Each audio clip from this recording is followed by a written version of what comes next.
Hello everyone, हम लोग properties of tangents पढ़ेंगे। टेंजेंट्स में हम लोगों ने दो तीन चीज़ पढ़ी, मैं आपको देखिए 30 सेकंड्स में रिवाइज करवा दूंगा, है ना। So let us start. सबसे पहले अपन ने देखा था, रुक जाओ इंक लेने दो। सबसे पहले अपन ने देखा था कि टेंजेंट की इक्वेशन क्या होती है। अगर उसका स्लोप पता है तो X Y is equal to M X plus minus under root of A square M square plus B square. ठीक है, अगर आपको स्लोप पता है तो। अगर आपको स्लोप नहीं पता है, पॉइंट ऑफ टेंजेंसी पता है, तो आप टी इक्वल्स टू जीरो लिख दोगे। पैरामीट्रिक में भी आप टी इक्वल्स टू जीरो लिख दोगे at a cos theta comma b sine theta. बोला था ना 30 सेकंड्स में बता दूंगा, शायद कम टाइम लगा। आवाज़ नहीं आ रही बिल्कुल। बेटे आवाज़ तो आ रही है यार। सागर तुम्हारे साथ दुनिया की सारी दिक्कतें हो जाती है क्या? रुको।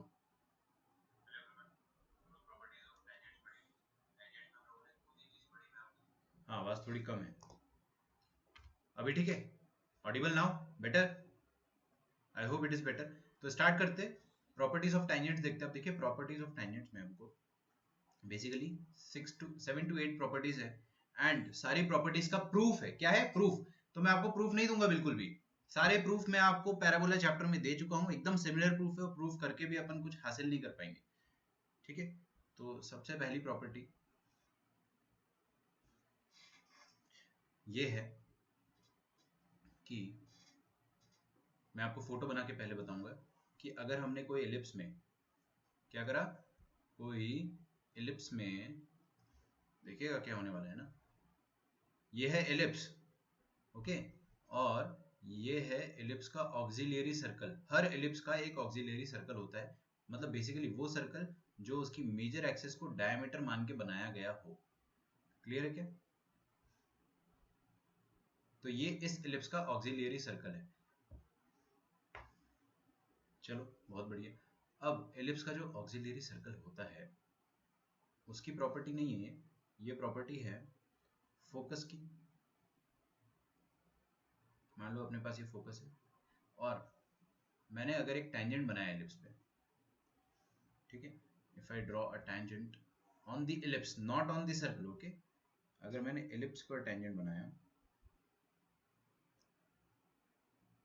तो आपको एक जादू बताता हूं मैं, होता क्या है।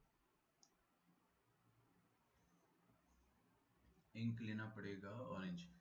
ठीक है, तो अगर मैंने फोकस से टेंजेंट पर परपेंडिकुलर ड्रॉप करा, फोकस से टेंजेंट पर परपेंडिकुलर ड्रॉप करा, तो वो ऑक्सिलरी सर्कल को टच करता है, ऑक्सिलरी सर्कल पर इंटरसेक्ट करता है। मतलब अगर मैंने देखो यहाँ पे क्या करा, फोकस से एक परपेंडिकुलर ड्रॉप करा, कहाँ पे? टेंजेंट पे। जो ग्रीन वाली लाइन है उस पे परपेंडिकुलर ड्रॉप करना चाह रहा हूँ मैं।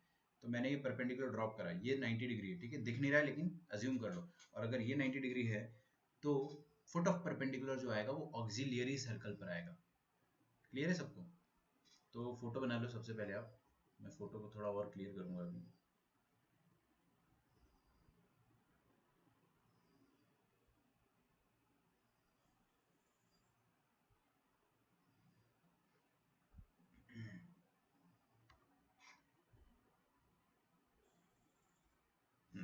बढ़िया।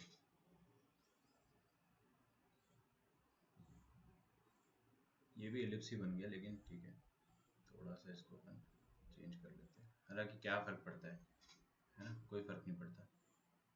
तो मैंने क्या करा, फोकस से टेंजेंट पर परपेंडिकुलर डाला तो मुझे पता चला कि उसका जो फुट आ रहा है, उसका जो फुट आ रहा है वो ऑक्सिलरी सर्कल पे फॉल करेगा। अच्छा, ये दोनों टेंजेंट के साथ होगा।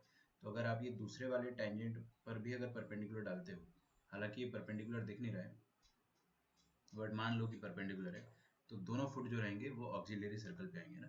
जो एक टेंजेंट के लिए वैलिड है वो दूसरे टेंजेंट के लिए भी वैलिड होगा। तो इसको अपन अंग्रेजी में लिखेंगे, फुट नहीं लिखेंगे, फिट लिखेंगे, फीट लिखेंगे। फीट क्यों? फीट प्लूरल होता है ना, दोनों फीट। ठीक है, feet of perpendiculars, feet of perpendiculars from foci, foci मतलब दोनों फोकस। ठीक है, फोकाई मतलब फोकसेस नहीं बोलते अपन, अपन फोकाई बोलते हैं। फोकाई मतलब दोनों focus. feet of perpendicular from foci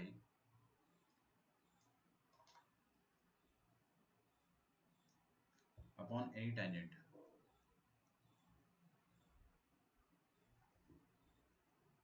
upon any tangent lies on the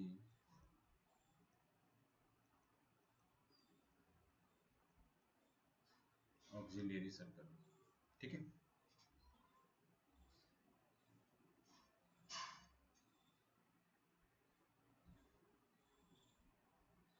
तो आप फोटो बना चुके हो, नहीं बनाया तो बना लेना।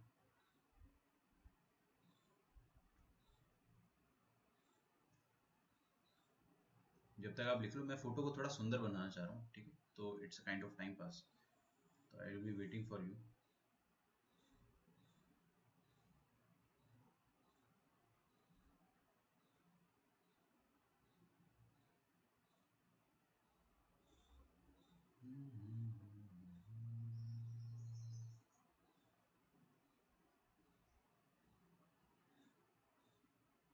हेडफोन लगाने पर भी आवाज नहीं आ रही? अच्छा, किस किस को ऑडिबल है अच्छे से, ये बता दो मुझे, है ना, क्योंकि ये दिक्कत जो सागर की है वो ऐसा नहीं कि पहली बार आई है।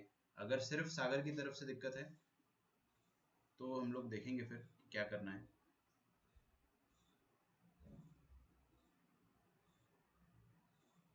तो हमारे पास ये टेंजेंट था, हम लोगों ने क्या करा कि परपेंडिकुलर ड्रॉप करा पहले फोकस नंबर 1 से, तो ये परपेंडिकुलर ड्रॉप करा और वो परपेंडिकुलर का फुट जो आया वो टेंजेंट पर आया, और दूसरे परपेंडिकुलर का फुट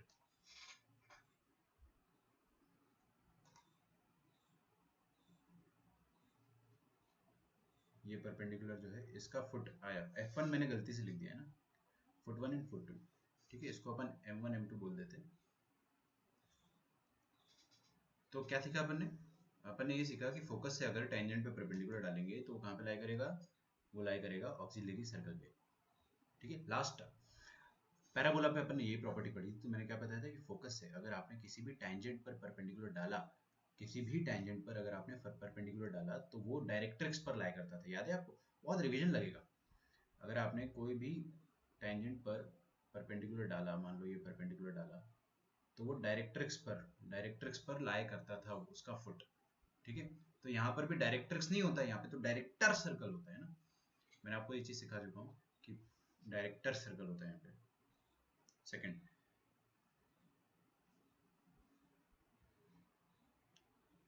अब क्या होता है ना कि ये जो मैंने टेंजेंट डाले ऑरेंज वाले, इन दोनों टेंजेंट का कुछ ना कुछ लेंथ होगा, इस लेंथ को मैं क्या बोल देता हूँ, L1 और L2।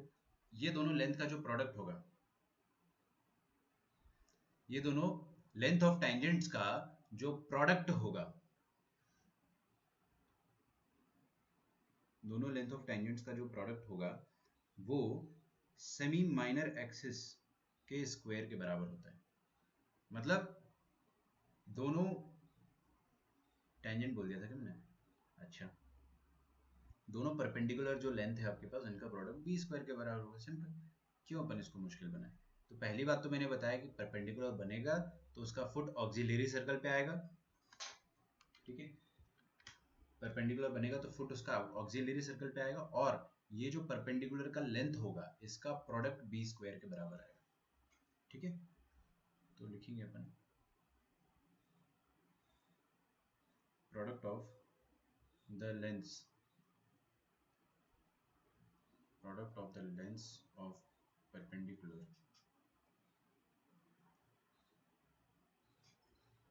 from foci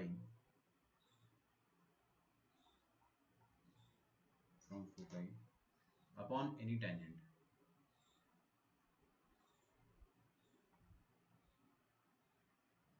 फोकाई मतलब दोनों फोकस से आपने जो परपेंडिकुलर डाला कोई भी टेंजेंट पे उसके लेंथ का प्रोडक्ट आएगा बी स्क्वायर के बराबर upon any tangent of ellipse.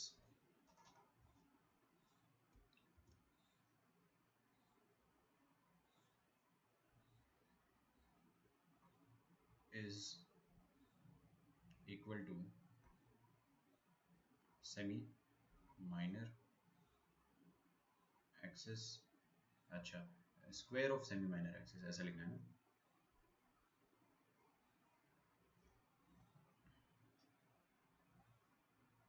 Square of semi minor axis. अच्छा, एक अनाउंसमेंट है आप लोगों के लिए, सिंस टुडे सैटरडे है ना, अपन कल क्विज करने वाले थे लेकिन मैंने आज करा है, तो आपका आज क्विज रहेगा।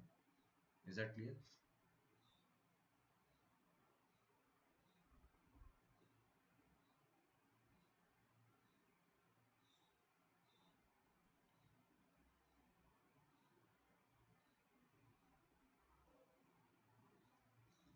तो स्टार्टिंग में आपने बस इतना ही पढ़ाया आपको आज, प्रणव, प्रॉपर्टीज ऑफ टेंजेंट, ठीक है। और अभी मैं आपको पढ़ा रहा हूँ सेकंड प्रॉपर्टी। तो ये जो ऊपर मैंने फिगर बनाया है उसमें F1 M1 ये हो जाएगा पहला लेंथ, और दूसरा लेंथ हो जाएगा F2 M2, ठीक है। इन दोनों का लेंथ b स्क्वायर के बराबर हो जाएगा, ठीक है। बहुत मुश्किल है? I don't think so.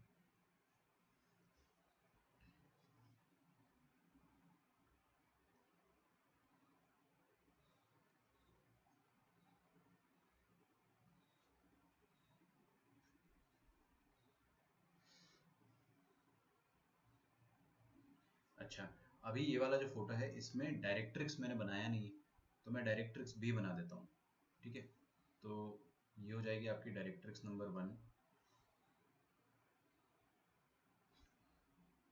ठीक है, डायरेक्ट्रिक्स नंबर 1, और ये है डायरेक्ट्रिक्स नंबर 2। तो अपने पास एक और प्रॉपर्टी है जो अपन पैराबोला में भी पढ़ते थे। पैराबोला में अपन ने क्या प्रॉपर्टी पढ़ी थी कि देखो इधर से ये पैराबोला है और ये इस पर टेंजेंट है, ठीक है, मान लो टेंजेंट है, अभी दिख नहीं रहा अच्छे से लेकिन मान लो, और ये डायरेक्ट्रिक्स है। तो पॉइंट ऑफ टेंजेंसी और टेंजेंट ने, सुनो सुनो, टेंजेंट ने डायरेक्ट्रिक्स को जहां पर कट करा है, ये दोनों सर्कल्ड पॉइंट फोकस पर 90 डिग्री सबटेंड करते थे। पैराबोला में पढ़ा था अपन ने। अच्छा, एलिप्स में भी सेम होगा, सब कुछ सेम होगा। तो एलिप्स पर भी अपन क्या बोलेंगे, देखो ये रहा पॉइंट ऑफ टेंजेंसी, ठीक है, और ये टेंजेंट कहां पर मिल रहा है फोकस पे, डायरेक्ट्रिक्स को यहाँ पे। तो ये दोनों सर्कल्ड पॉइंट जो होंगे वो फोकस पर 90 डिग्री सबटेंड करेंगे। कौन से फोकस पर? नजदीकी फोकस पर, नियरेस्ट फोकस पर, ठीक है, 90 डिग्री सबटेंड करेंगे। यही वाली प्रॉपर्टी अपने को इंग्लिश में लिखनी है। अभी मैं इसको इंग्लिश में लिखाऊंगा तो ये डिफिकल्ट लगेगा, क्योंकि मैं क्या बोलूंगा, angle subtended bye the line joining point of contact of tangent, the line joining point of tangency and the point where the tangent meets directrix. दो पॉइंट, द लाइन जॉइनिंग मतलब इन दोनों सर्कल पॉइंट को join करने वाली line, उसके बारे में लिख रहा हूं। तो कौन कौन से point? Point of tangency and the point where the tangent meets the directrix, it subtends 90 degree at the focus। Corresponding focus बोल सकते हैं या नियरेस्ट फोकस बोल सकते हैं, दैट टोटली डिपेंड्स, ठीक है। तो सेम फिगर जो है अपन चाहे तो बना सकते हैं, बट पहले अपन इसको लिख लेते हैं अंग्रेजी में। तो I think we are ready, लिखिए। Length of the tangent between, कहाँ पे? Between the point of tangency, the point of tangency and the point of tangency and the point where the tangent meets, the point where the tangent meets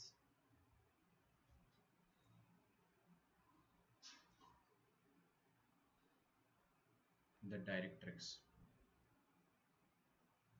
क्या करता है ये? कौन? मैंने आपको ये चीज जो बताई अंग्रेजी में उसको हिंदी में समझा चुका हूं मैं। दो पॉइंट जिसको मैंने सर्कल करा है, उनका लेंथ क्या करेगा? सबटेंड करेगा 90 डिग्री एट द फोकस। तो अपन लिखेंगे इसको subtends 90 degree at the corresponding focus, at the corresponding focus. Corresponding के बगल में आप नियरेस्ट लिख लेना,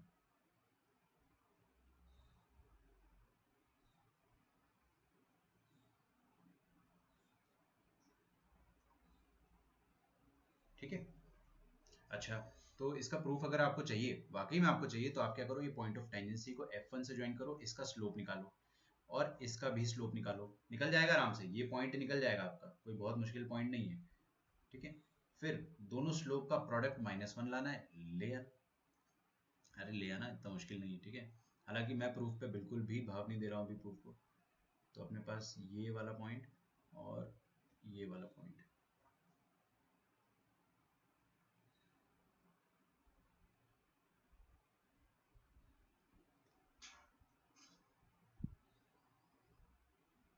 90 डिग्री सबटेंड कर रहा है, ठीक है।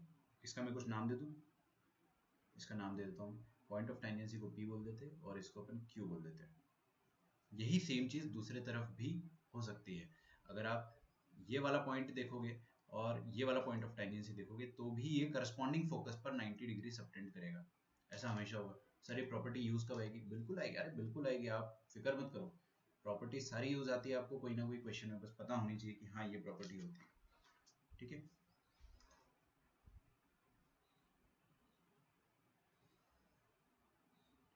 अगला पॉइंट। अगर अच्छा, ऐप पे आवाज कम आ रही है आप लोगों की, चलो ठीक है, मेरे को ऐसा लग रहा है कि आप लोगों को आवाज कम आ रही। हेलो, एक्चुअल में वो मिड तक ही जा रहा है। Hi everyone, is it Audible? So there might be a problem with my system maybe. Okay, and there may be a reason for it which I may be knowing, and मैं screen को बस 30 seconds के लिए black करूंगा, okay, and I will try to fix it.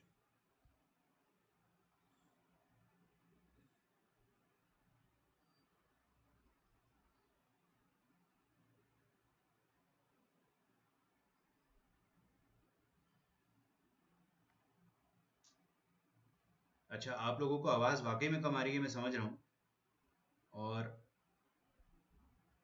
काफ़ी मतलब वहां तक जा नहीं रहा हाईएस्ट तक। मैं जितना भी धीरे बोलूंगा उतना आपके लिए प्रॉब्लम है।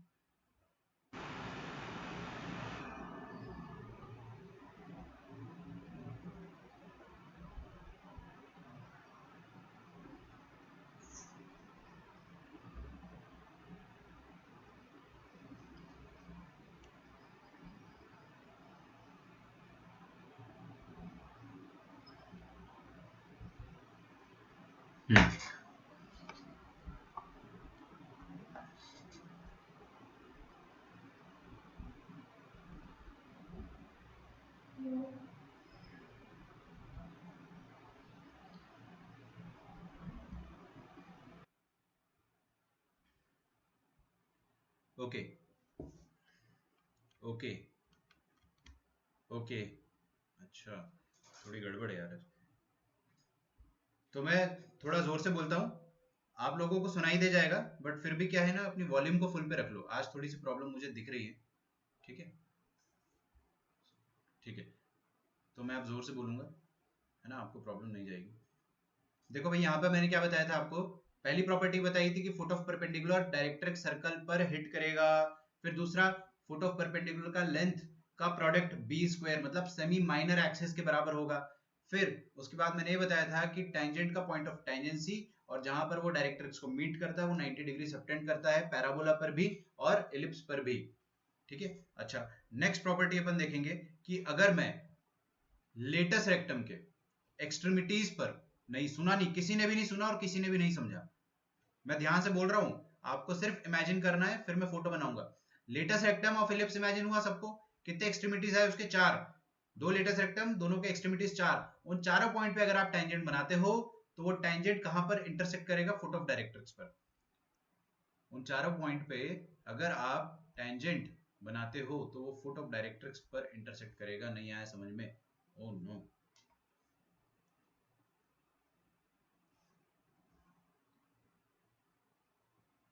ठीक है, तो मेरे पास चार एल आर है।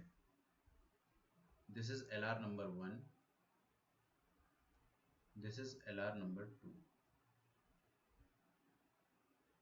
इन चारों एल आर में अगर मैं टेंजेंट बनाता हूं, क्या बनाता हूं? चारों एल आर के एक्सट्रीमिटीज पर टेंजेंट बनाता हूं। तो पहले एल आर के एक्सट्रीमिटीज पर टेंजेंट मैंने ऐसा बनाया, देखते हैं ना, समझते हैं।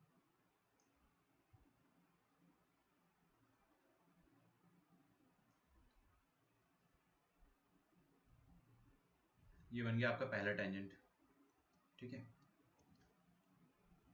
और दूसरा टेंजेंट बन गया ये।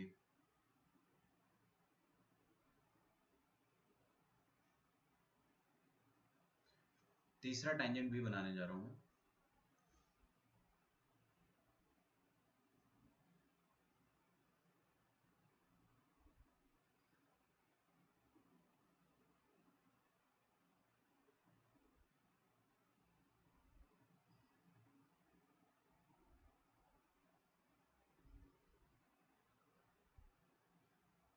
ठीक है, 3 टेंजेंट बन गए, और चौथा टेंजेंट जो फोर्थ टेंजेंट है, इसके ऊपर आपको डीपीपी 3 में क्वेश्चन मिला होगा, क्लास में लास्ट टाइम पे मैं क्वेश्चन करा चुका हूँ, और जेईई में भी क्वेश्चन आ चुका है।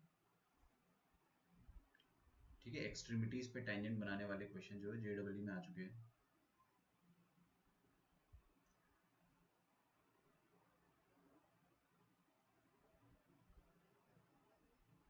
तो थोड़ी सी मेहनत लगती है, लेकिन ये लोग हो गए।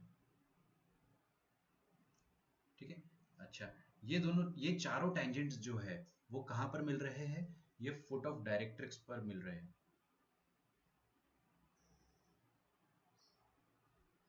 है ना? ये चारों फुट ऑफ डायरेक्ट्रिक्स पर मिल रहे हैं।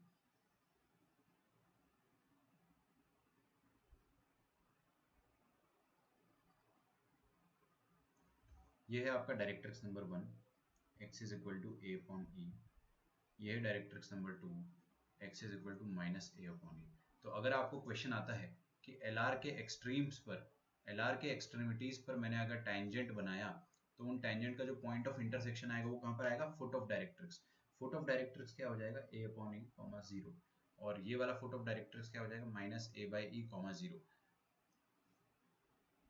इसको अंग्रेजी में लिखना चाह रहे हैं अपन, है ना? तो लिखिए, tangents at the extremities,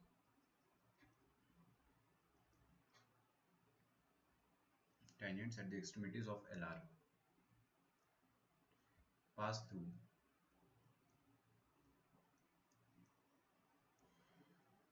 the corresponding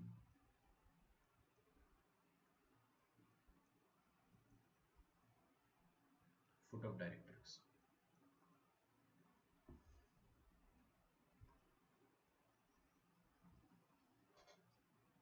on major axis।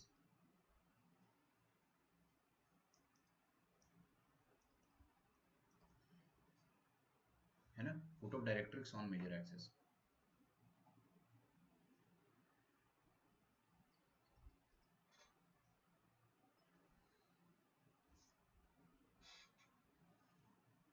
हाँ, कह सकते हैं सागर, आप जो बोल रहे हो ना,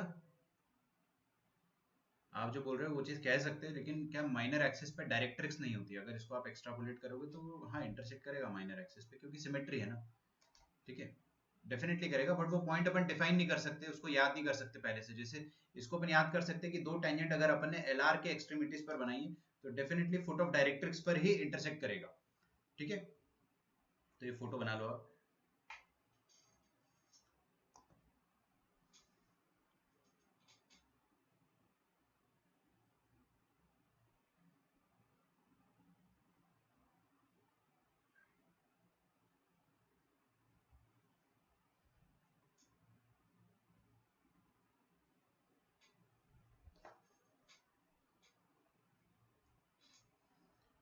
अगला लिखे, image of one of the foci, image of one of the foci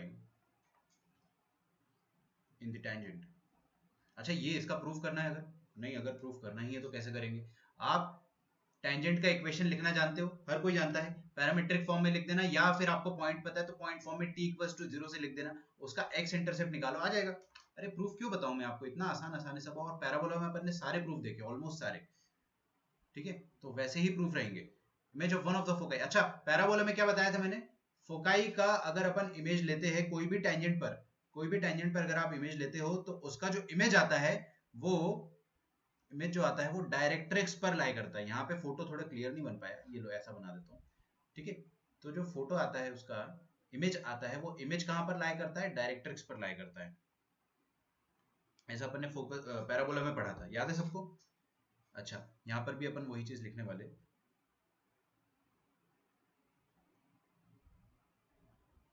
यहाँ पे थोड़ा सा डिफरेंट है, बट आप लिखो पहले, image of one of the focus, one of the foci in the tangent,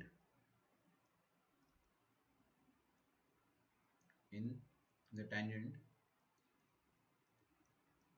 lies on the line joining lies on the line joining other focus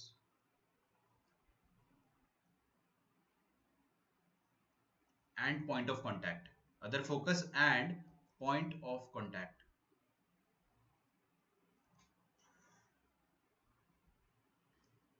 ठीक है, तो फोर्थ का इंग्लिश लिख तो दिया मैंने. Tangents at extremities of LR pass through the corresponding foot of directrix on major axis. देखो इतना भारी भारी अंग्रेजी पढ़ के ना मेरा भी दिमाग चकरा जाता है.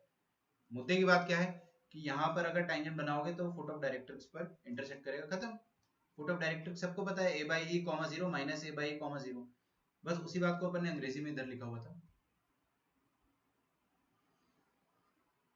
ठीक है, पहले ये देख लो, आप इसको कॉपी कर लो, फिर मैं नीचे वाला करवाता हूँ.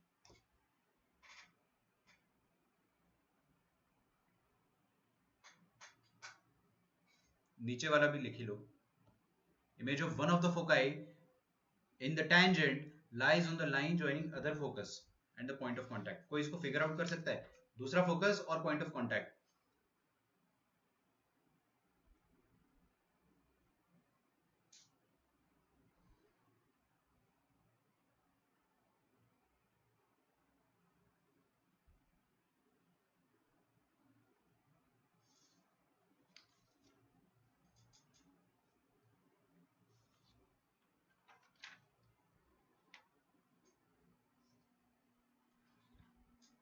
ठीक है, तो अब मैं ऊपर वाला फोटो जो है उसको कॉपी करना चाह रहा हूँ.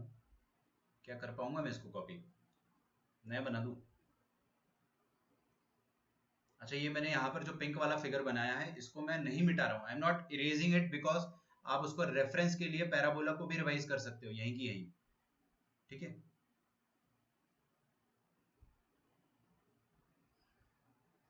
तो चलो 2 मिनट लगेगा, फोटो बना लेते हैं अपन.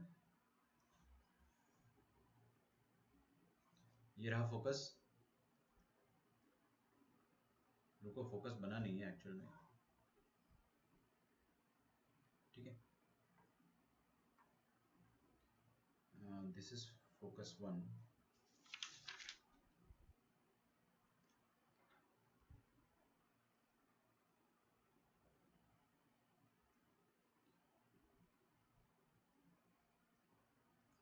And this is focus 2. हमने क्या करा है, एक टेंजेंट बनाया एलिप्स पर, और ये रहा टेंजेंट.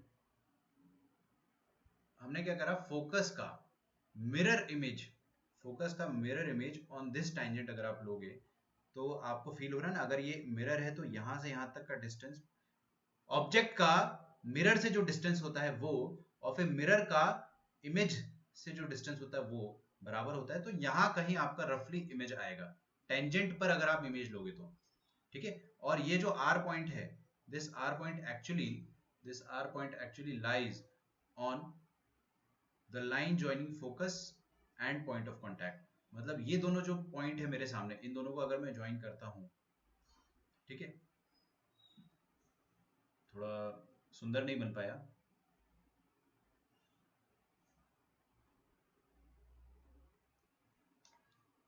One second. ठीक है, ऐसा कुछ देख लेते हैं अपन. तो मैंने क्या बोला, अगर मैंने इमेज लिया तो वो इमेज इस लाइन पर लाई करेगा. तो F1 का इमेज जो होगा वो F1 डैश बोल देता हूं मैं. तो आपको समझ में आ रहा है वो लाई कहां पे कर रहा है. अच्छा, ये वाली चीज सर ये तो हमको याद नहीं रहेगी लंबे समय तक, कुछ समय के बाद तो हम इसको भूल जाएंगे, है ना. डेफिनेटली आप इसको भूल सकते हो. तो उसके लिए अपने को अलग से मेहनत करनी पड़ेगी, बार बार इसको रिवाइज करना पड़ेगा. जितने बार आप रिवाइज करोगे उतना ज्यादा अच्छे से आपको याद रहेगा. अच्छा, यही चीज पैराबोला पे मैंने बताया था अगर आपको, तो क्या होता था पैराबोला पर, याद है किसी को? अगर पैराबोला पर मैंने कोई टेंजेंट बनाया, मैंने ऊपर ही इसका फिगर बनाया था, मिटा दिया होगा शायद, चलो कोई बात नहीं. पैराबोला पर अगर मैंने कोई टेंजेंट बनाया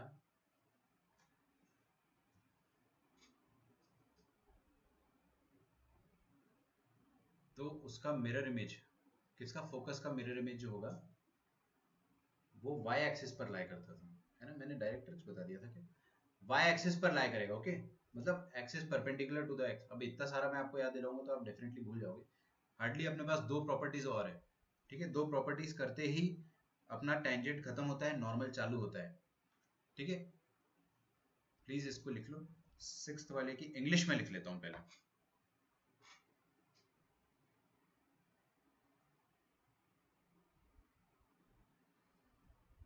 ठीक है, मैं पहले इसकी इंग्लिश लिख देता हूं सिक्स्थ वाले की। Chord of contact, chord of contact with respect to any point, with respect to any point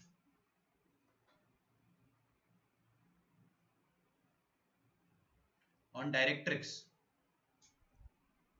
chord of contact with respect to any point on directrix passes through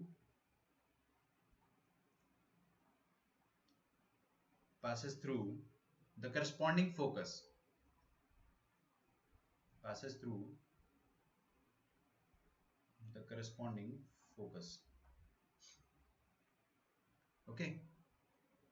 क्या आप इसको प्रोसेस कर सकते हो? मैंने यार पहले इंग्लिश में लिखवा दिया और इंग्लिश में पढ़ के समझना थोड़ा मुश्किल होता है, मानता हूं मैं इस बात को, लेकिन अगर आप ध्यान से पढ़ोगे, कॉर्ड ऑफ कॉन्टैक्ट मतलब क्या होता है? आपने एक्सटर्नल पॉइंट से दो टेंजेंट डाले, उन दोनों टेंजेंट का पॉइंट ऑफ कॉन्टैक्ट को ज्वाइन करा तो सीओसी आ जाएगा। लेकिन अगर आपने डायरेक्ट्रिक्स पर बैठकर दो टेंजेंट फेंक कर मारे तो उसका जो सीओसी होगा वो फोकस से पास करेगा। नहीं आया समझ में? फिर से सुनो। डायरेक्ट्रिक्स पर बैठकर अगर आपने दो टेंजेंट इस तरह से डाले तो उसका जो कॉर्ड ऑफ कॉन्टैक्ट आएगा ये वाला, वो फोकस से पास करेगा। वही चीज लिखी हुई है, ठीक है। मैं फोटो बना के आपको जरूर दिखा दूंगा। पहले आप इसको लिख लो अच्छे से, फिर अपन समझते हैं। अच्छा, एक मिनट के लिए स्क्रीन ब्लैक करूंगा। मुझे समझ में आ गया आवाज क्यों कम आ रही है।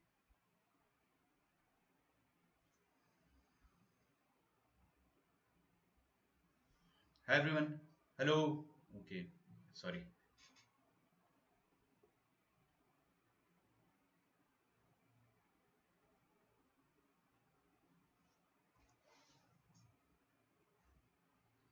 एक मिनट, म्यूट करके अनम्यूट करता हूँ मैं।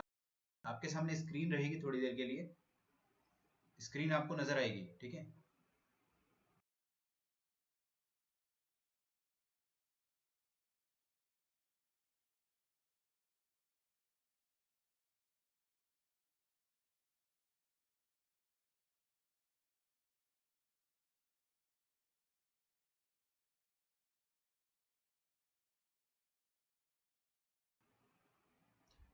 Hello, mike testing 1 2 3। अगर मैं बहुत धीरे बोलता हूँ मेरी आवाज़ ऐसे आएगी, और तेज बोलता हूँ okay,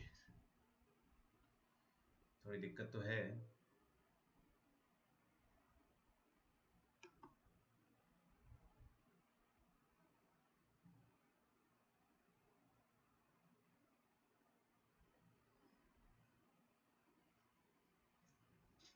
okay, hi everyone, Audible 1 2 3 1 2 3। Yes, ठीक है। तो ये वाला पॉइंट मैंने आपको बता दिया कि इमेज जो आएगा वो फोकस का, वो कहाँ पर आएगा? दूसरा फोकस और पॉइंट ऑफ कांटेक्ट को ज्वाइन करने वाला। यही चीज अपन ने पैराबोला पर भी देखी थी, मैंने आपको अभी भी समझाया था। इमेज आता था फुट ऑफ डायरेक्ट्रिक्स पर, है ना, जैसा कि अद्वैत बोल रहा है। मैंने वाई एक्सिस बता दिया था अभी गलती से, है ना। ठीक कह रहे हो आप। पहली बार में मैंने आपको फुट ऑफ डायरेक्ट्रिक्स नहीं, डायरेक्ट्रिक्स पर ही इमेज आता था फोकस का। फोकस और ये टेंजेंट और इसका जो इमेज आएगा वो यहाँ पर आएगा। ये वाला जो पॉइंट होता है वो डायरेक्ट्रिक्स पर लाई करता था, ठीक है। So this use to be the case in parabola, है ना। एक्चुअल में पैराबोला और एलिप्स में जो केस है ये वाला काफी अलग है, ये काफी अलग है, ठीक है। इसलिए इसको कोरिलेट करना थोड़ा मुश्किल है। अभी अगर आप कॉर्ड ऑफ कॉन्टैक्ट की बात करें, अगर अपन कॉर्ड ऑफ कॉन्टैक्ट की बात करते हैं तो लेट अस सी क्या होता है।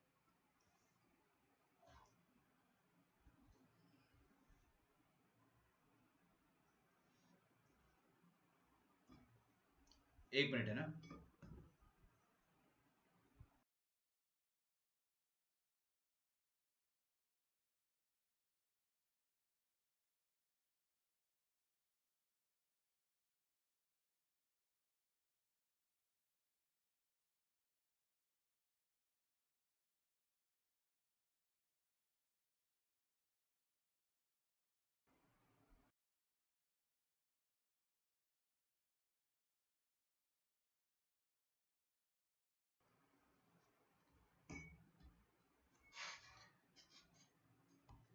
Really sorry. सो एक एलिप्स फटाक से ड्रॉ किया जाए। उस एलिप्स में हमने क्या करा, एक डायरेक्ट्रिक्स बनाया। ये डायरेक्ट्रिक्स है, वैसे तो दो डायरेक्ट्रिक्स आएगी, ठीक है। तो अगर हमने डायरेक्ट्रिक्स पर बैठकर दो टेंजेंट ड्रॉप करा, है ना, डायरेक्ट्रिक्स पर बैठकर,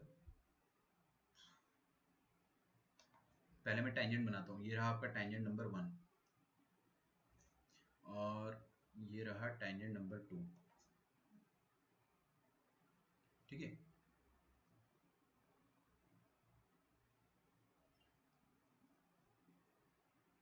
हाँ जी, समझ गए अपन।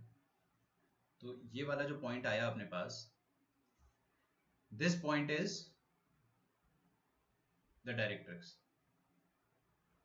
मतलब मैंने थोड़ा जुगाड़ से डायरेक्ट्रिक्स बना दिया क्योंकि थोड़ा नजदीक होना चाहिए।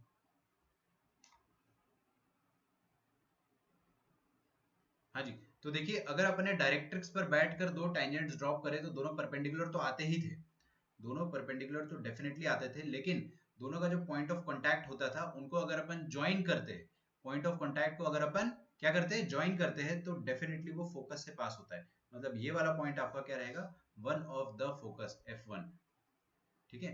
ये पहला फोकस हो जाएगा -AE, 0। तो मतलब क्या हो गया कि डायरेक्ट्रिक्स से अगर आपने टेंजेंट्स डाला एलिप्स पर तो वो परपेंडिकुलर तो डेफिनेटली होते ही है ना, परपेंडिकुलर तो डेफिनेटली होते हैं, लेकिन वो फोकस से भी पास करते हैं। तो कॉर्ड ऑफ कॉन्टैक्ट, फोकस से कौन पास करता है, उसका कॉर्ड ऑफ कॉन्टैक्ट, ओके। तो chord of contact with respect to any point on directrix passes through corresponding focus। Last,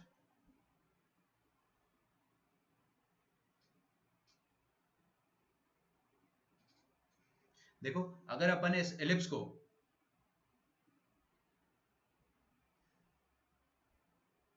अरे यार तुम लोग क्या चाह रहे हो यार, अगर आवाज यहाँ पे 50-60% भी दिखा रहा है तो आप लोगों को फुल वॉइस करने में दिखाई देगा। देखो मैं वीडियो प्ले करता हूँ एक बार, है ना, I will play the video.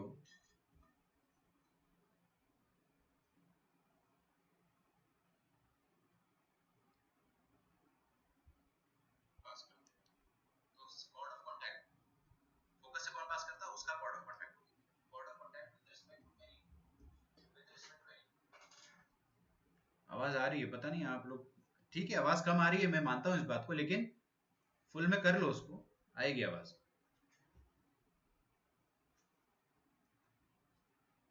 ऊपर वाला लिख लिया आप लोगों ने, ये लास्ट पॉइंट है टेंजेंट की प्रॉपर्टी का। और मैंने आज प्रूफ नहीं बताया आपको, प्रूफ बताना बहुत इजी है सबका, लेकिन प्रूफ बता के क्या करोगे आप, आपको प्रॉपर्टीज पता होनी चाहिए, क्योंकि जब तक मैं प्रूफ बताता हूँ आप प्रॉपर्टी भूल जाओगे। अगर मैं प्रूफ बताऊंगा आप फिर प्रूफ आपको समझ में आएगा नहीं, या समझ में आने में देर लगेगी, उतनी देर में आप प्रॉपर्टी भूल जाओगे, ठीक है। तो अपन इसलिए प्रूफ को अवॉइड कर रहे हैं, और कोई रीजन नहीं है।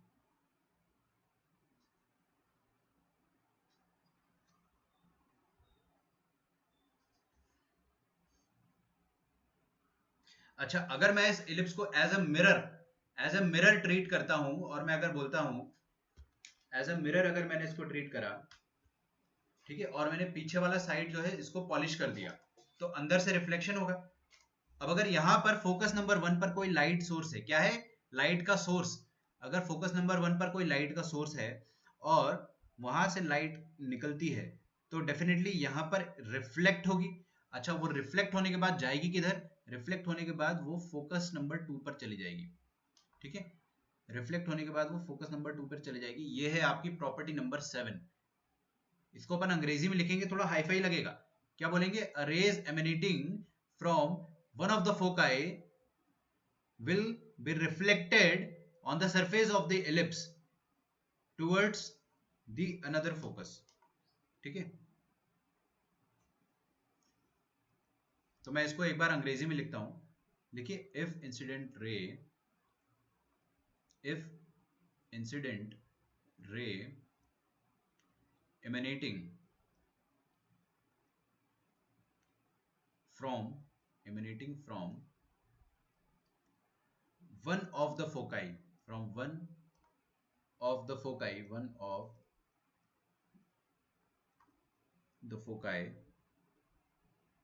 gets reflected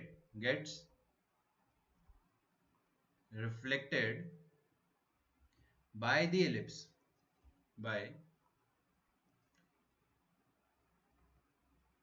the ellipse, then reflected ray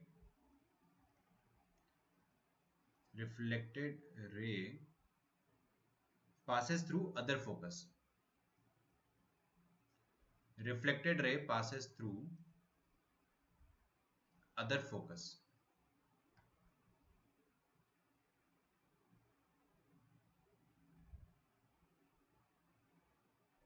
ठीक है. If incident ray emanating from one of the foci gets reflected by the ellipse, then the reflected ray passes through other focus. Simple सी बात है, पहले focus से अगर रे निकलेगी तो रिफ्लेक्ट होकर वो दूसरे फोकस की ओर चले जाएगी. कोई रॉकेट साइंस नहीं इसमें. इसको अगर प्रूफ करना है आपको तो मत करो, कोई फायदा नहीं प्रूफ करने से. बेकार में कंफ्यूज हो जाओगे, याद रहेगा नहीं आपको और डर जाओगे.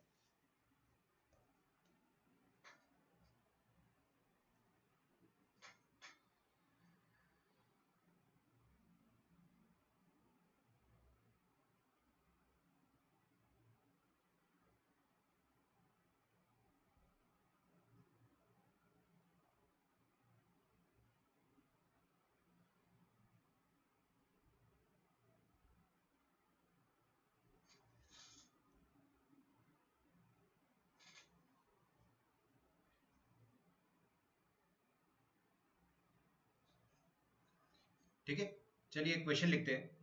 N ellipse has the points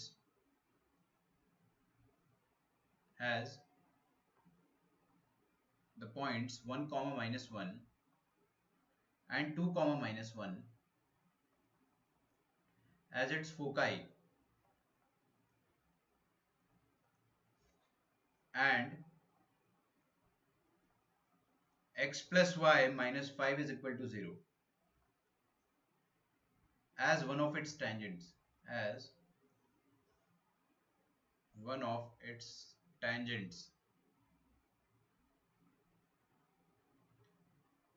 Find the point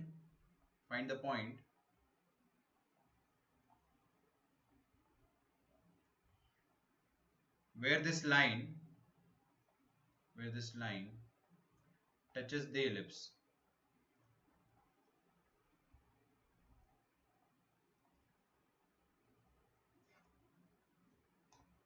Find the point where this line touches the ellipse.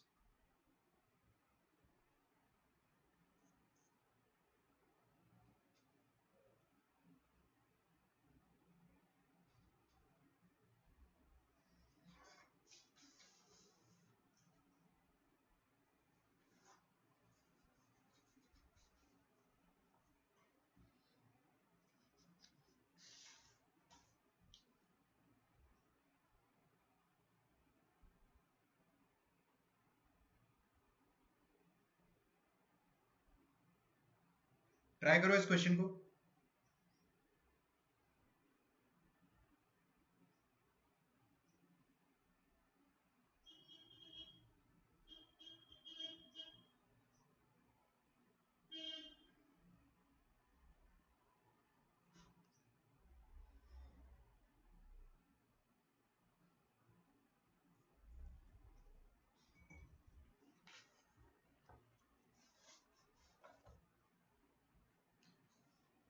अच्छा, किसका आंसर सबसे पहले आता है? क्योंकि बहुत इजी क्वेश्चन है.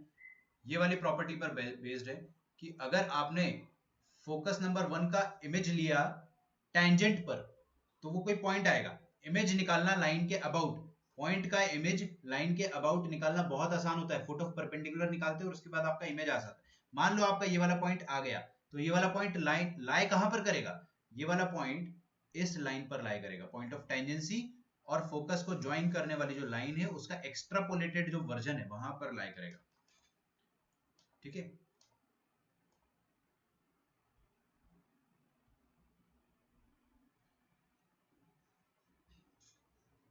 तो सॉल्व करने की कोशिश करते हैं अपन. क्वेश्चन दिखने में तो काफी आसान लग रहा है. If you know the property, property अगर याद है तो बहुत इजी है। तो ये एलिप्स ड्रॉ करके देखते हैं अपन।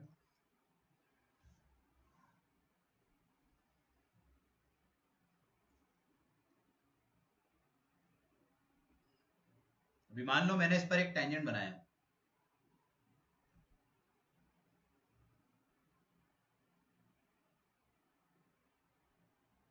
ठीक है। अगर ऐसा टेंजेंट बनाया मैंने और दो पॉइंट से मेरे पास F1 एंड F2,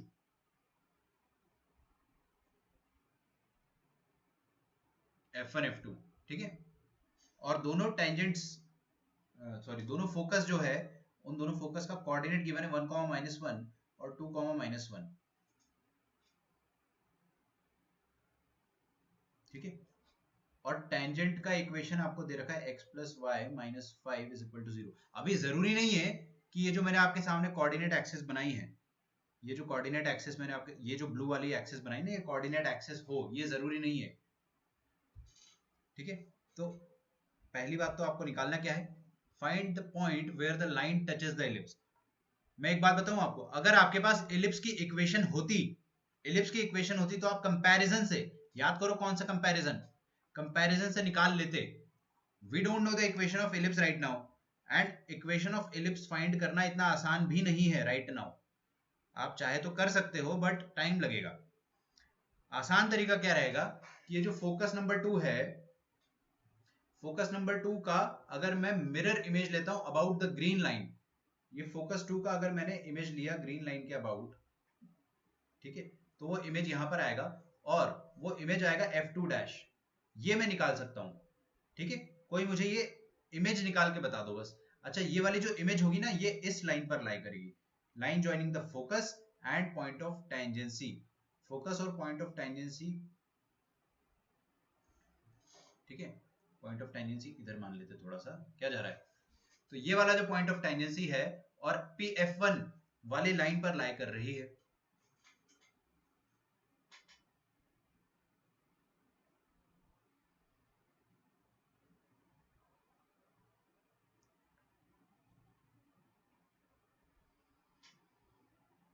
ठीक है, तो अगर मुझे ये पॉइंट पता चल गया तो ये पॉइंट पहले से पता है। सुनो मेरी बात, जो करने का तरीका वो कैसे करेंगे अपन, अगर ये F2 पता चल गया तो F1 और F2 को ज्वाइन करने वाली लाइन की इक्वेशन पता चल जाएगी, और लाइन की इक्वेशन अगर पता चल गई तो उस लाइन की इक्वेशन को, ये जो ऑरेंज वाली लाइन है उसको अपन ग्रीन वाली लाइन से सॉल्व करके पॉइंट ऑफ टेंजेंसी निकाल लेंगे। बात समझ में आ रही, ये टेंजेंट को और ये ऑरेंज वाली लाइन को सॉल्व करके टेंजेंट की इक्वेशन निकालेंगे। बस आपको मिरर इमेज निकालना है। मिरर इमेज कैसे निकालना सिखाया था मैंने आपको। मिरर इमेज निकालने का तरीका बड़ा आसान होता है कि आप मिरर इमेज को कुछ मान लो, आप मिरर इमेज को कुछ मान लो, a, b, x, y, x1, y1 whatever, मैं x1, y1 मान लेता हूँ, ठीक है। आप h, k भी मान सकते हो, लेकिन क्या बच्चे कंफ्यूज हो जाते हैं कि h, k में अपन लोकस तो नहीं निकाल रहे, इस कारण मैं x1, y1 मान रहा हूँ। अच्छा, ये जो मिड पॉइंट आएगा, I know this mid point, कैसे, देखो x1 + 2/2, ये आ जाएगा आपका मिड पॉइंट, इसको m कह देते। तो m के कोऑर्डिनेट में लिख दूंगा आपके सामने, कोऑर्डिनेट ऑफ m कैसे लिखेंगे बताओ, x1 + 2/2 कॉमा y1 + -1, y1 + -1/2, ठीक है। ये आ जाएगा आपके सामने mid point of F2 and F2 F2 और F2 का मिड पॉइंट क्या आया, मंकी। ये मंकी इस लाइन पर लाई करता है, मंकी एक्चुअली लाइन पर लाई तो करता है, लेकिन अगर आप इसको सेटिस्फाई कराओगे तो हम्म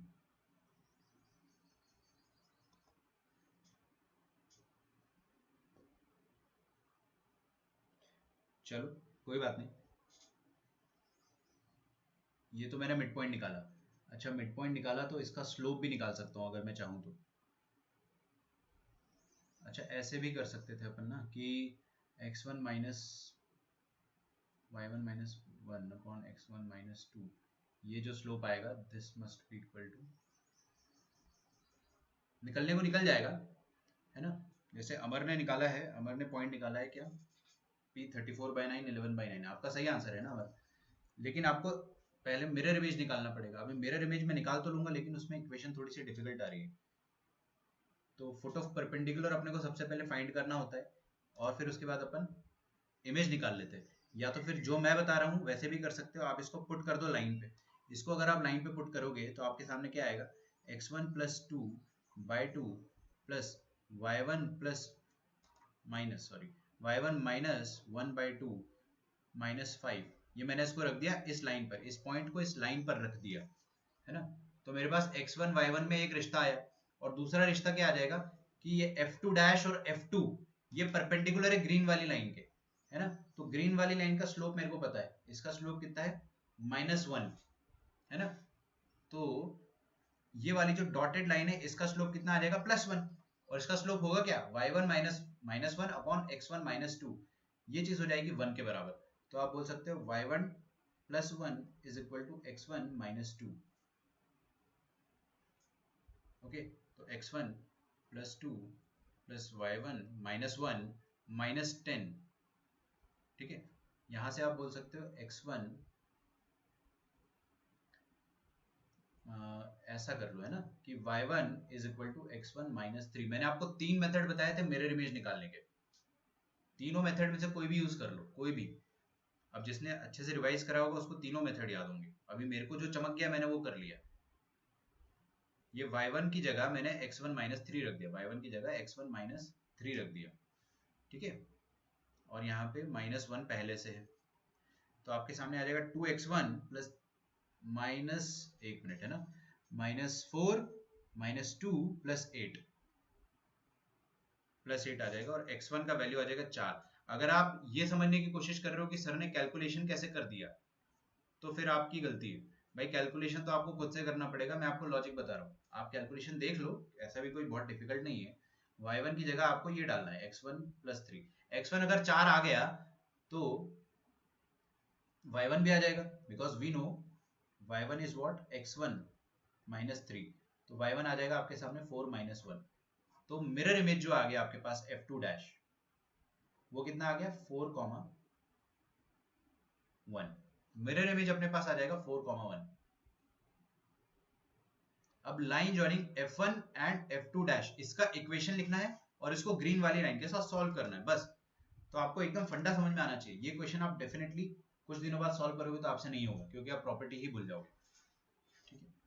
equation of f1 f2 dash, f1 f2 dash का इक्वेशन लिखना है, तो कैसे लिखोगे, ये पॉइंट आपके पास है 1, -1, तो y माइनस माइनस वन,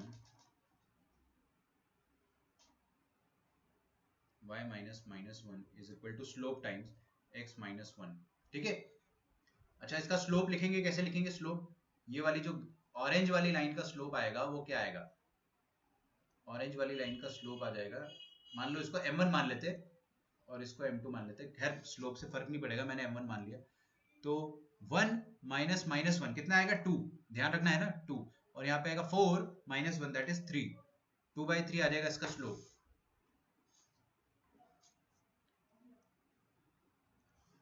तो आप क्या बोलोगे, 3y plus three is equal to 2x minus two. तो 2x minus 3y minus 5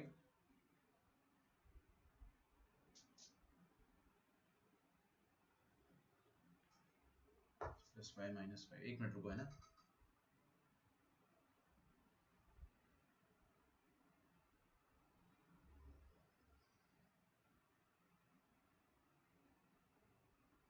wait a minute, ये होगा परपेंडिकुलर। अच्छा, मिरर इमेज आप सबका 4,1 आ रहा है ना, मेरा भी 4,1 आ रहा है। स्लोप मैंने निकाला 1 माइनस में 2/3 आ रहा है, ठीक है। तो मैं ये निकाल चुका हूँ, 3y plus three is equal to 2x minus two, 2x minus 3y minus 5 is equal to 0, ठीक है। 2x minus 3y plus 3y minus 5 is equal to 0। अच्छा, ये हो गई लाइन f1 f2 डैश की। इसको अपन करेंगे solve with tangent to get point P, ठीक है। तो टेंजेंट की इक्वेशन क्या है अपने पास, x plus y minus 5 is equal to 0, ये है टेंजेंट। इन दोनों को सॉल्व कर लेंगे, ठीक है। तो दोनों का आप सॉल्व करोगे तो इसको 2 से मल्टीप्लाई करना पड़ेगा। So 2x plus 2y minus 10 is equal to 0, और वो 2x minus 3y minus 5 is equal to 0, 2x minus 2x plus plus, ठीक है। तो 5y is equal to 5, y is equal to 1 आ जा रहा है।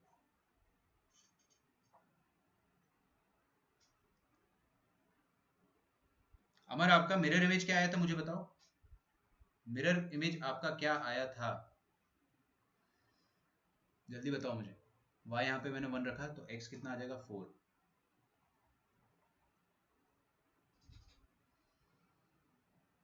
तो पॉइंट आ रहा है अपने पास 4,1। ये तो यार थोड़ी सी गड़बड़ है।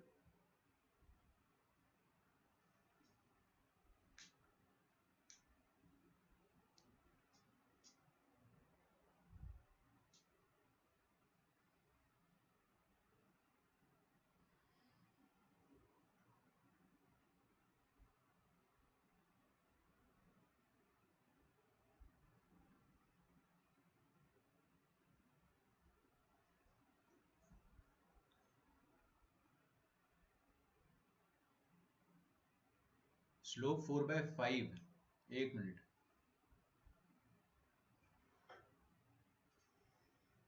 स्लोप कितना आएगा इसका, y2 minus y1, 1 minus minus 1 2 upon 4 minus 1। यार ठीक तो किया है।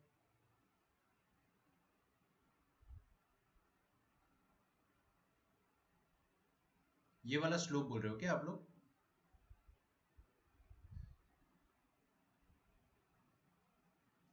एक मिनट रुक जाओ, है ना। एक्चुअल में क्या हुआ कि 4,1 आप लोग कमेंट कर रहे थे तो मुझे भी लगा कि सही है। एक बार और देख लेते हैं ना, क्या दिक्कत है। y1 minus minus 1 upon x1 minus 2 is equal to 1, y1 plus 1 is equal to x1, ठीक है, ठीक है। और यहाँ से आपके पास क्या आ जाएगा, x1 प्लस 2/2 और y1 माइनस माइनस 10।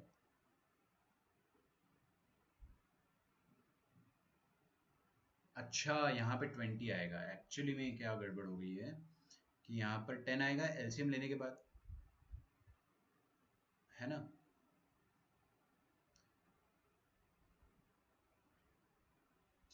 हाँ ठीक है, वैसे वो भी कोई दिक्कत नहीं, 10 आएगा, हाँ ठीक है, सही है, सही है, सही है, सॉरी।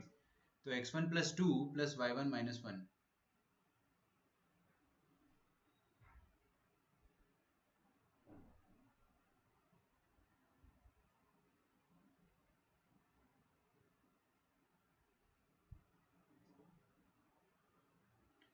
फोकस बनाने में गड़बड़ हो गई। फोकस तो मैंने सोच के बनाया भी नहीं है यार।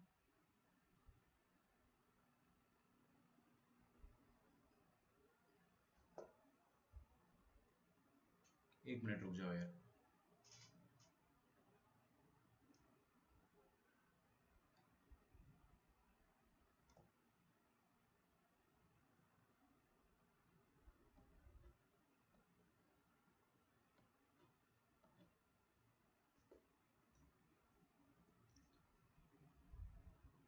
हम्म, हम्म।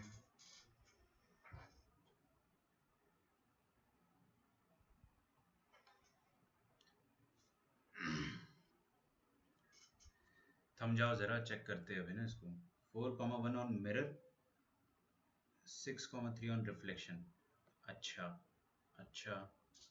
मैंने x1 y1 जो माना है पॉइंट, वो तो मिरर इमेज माना है मैंने, और उन दोनों का मिड पॉइंट जो है वो ये आ जाएगा, x1 प्लस 2/2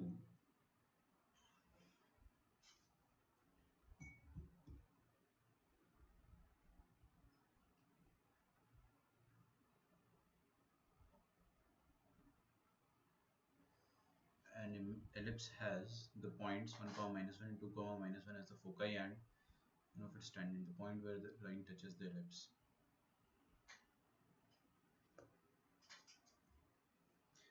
इमेज तो आप लोग 6,3 बोल रहे हो, लेकिन पता नहीं आप लोगों का 6,3 कैसे आया। चलो देखते हैं। मैंने क्या करा, फुट ऑफ, ये फुट को मैंने नहीं माना यार। अरे तुम्हारा जो भी है मिरर पे 4,1 है ना, इमेज इज 6,3।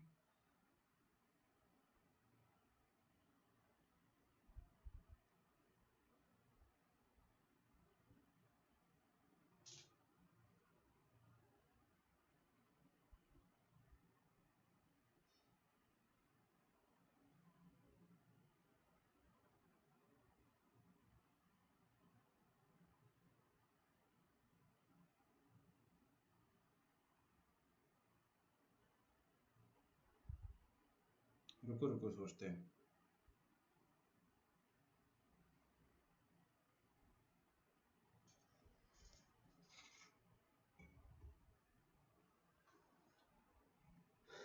हमने क्या करा, और y-2 इस पॉइंट को लाइन पे रखा, तो आपके पास x1 आया 4 और y1 आया 1।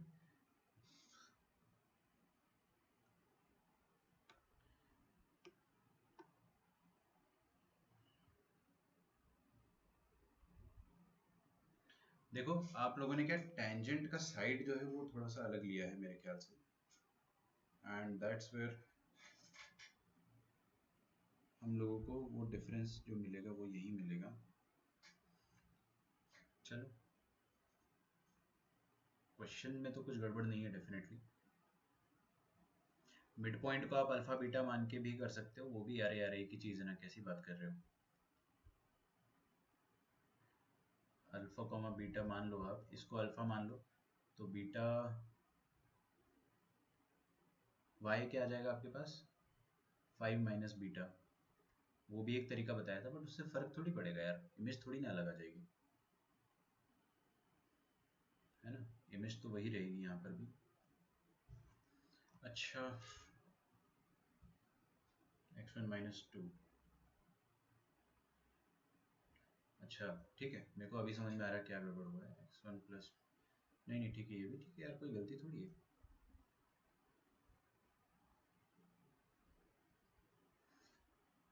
चलो एक काम करता हूँ, मैं इसको अल्फा मान लेता हूँ, तो y कितना हो जाएगा, 5 माइनस बीटा, ठीक है, 5 minus alpha, sorry 5 minus alpha हो जाएगा।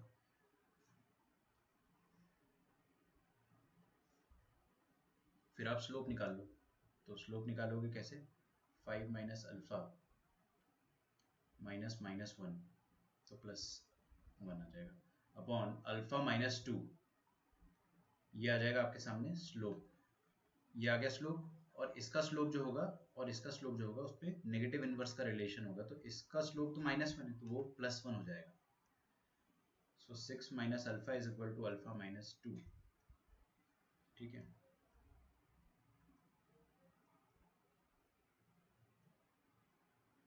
2 अल्फा इज इक्वल टू 8, तो अल्फा इज इक्वल टू 4 आ जाएगा, तो ये वाला पॉइंट आपके सामने 4 आ जाएगा, 4,1 आ जाएगा, ठीक है। ये अगर 4,1 आया, तो यार वो वहां पे गलती क्या हो रही थी एक्चुअली में, I am not able to identify कि उस समय क्या गलती हुई थी। 4,1 ये वाला पॉइंट आ रहा है, तो ठीक है, it makes some sense now. अगर ये वाला पॉइंट 4,1 है, तो ये वाला पॉइंट क्या हो जाएगा, सोचो कौन सा ऐसा पॉइंट है जिसका मिड पॉइंट 4 आ जाए, तो ये 6 होना चाहिए, क्योंकि 6 + 2 4 होगा, और ये क्या होना चाहिए, आपको चाहिए 1 ना, 1 चाहिए मतलब 2, 2 चाहिए मतलब 3, मन में कैलकुलेशन कर लिया, तो 3 + -1 2, 2/2 इज 1, ठीक है। तो F2 डैश आपका ऐसा आ जाएगा। एक्चुअल में क्या है ना कि पॉइंट तो आ जा रहा है, but I just can't identify कि यहाँ पर क्या गलती हो गई है, कोई बहुत मेजर एरर हो गया है कि x+y - 5, ये तो अपन ने सही करा, x+y1 + 2 - 1 of 2 5s are 10। तो रुक जाओ, ये बस एक बार चेक कर लेता हूँ, y1 की जगह मैंने यहाँ पे क्या डाल दिया, x1 - 3, तो 2x1 2 - 1, ये तो -4, 2 + 12, ओ व्हाट नॉनसेंस, सब कुछ सही था, वही मैं बोलूँ, मेथड में गलती नहीं होती है, कैलकुलेशन में ही गलती थी। चलो, तो यहाँ से आ जाएगा आपके पास। आप लोग क्या बोल रहे हो कि सर आपने फोकस गलत बना दिया, फोकस गलत साइड ले लिया। इतना थोड़ी देखता भाई इंसान। अब ये फोकस आपको खूबसूरत वाला थोड़ी दे रखा है, तो मैं कहीं पे भी कोई भी फोकस बनाऊं उससे फर्क थोड़ी पड़ेगा। डेफिनेटली कैलकुलेशन में ही गड़बड़ थी, बहुत मुश्किल से पकड़ में आया वो। 6 - 3 = 3। चलो 6,3 ही आएगा, तो ये वाला स्लोप अपना कितना आ जाएगा? 3 - 1 4, और 6 - 1 5, 4/5 आ जाएगा। जरा सा क्वेश्चन है, लेकिन देख रहे हो जरा सी गलती से बर्बाद हो गया एकदम। यहाँ पे 4/5 लिखना पड़ेगा, और ये पूरा चेंज होगा अपना। चलो करते हैं इसको। तो 4y + 5 = 4x - 4। So 4x - 4y - 9, 4x - 5y, 4x - 5y -9 = 0। और ये टेंजेंट है, तो इसको अपन सॉल्व करते हैं फिर से।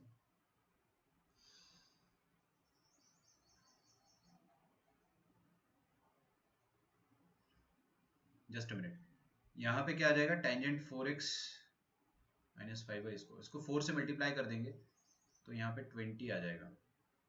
यहाँ पे माइनस माइनस माइनस प्लस, ये कट जाएगा, ये कट जाएगा।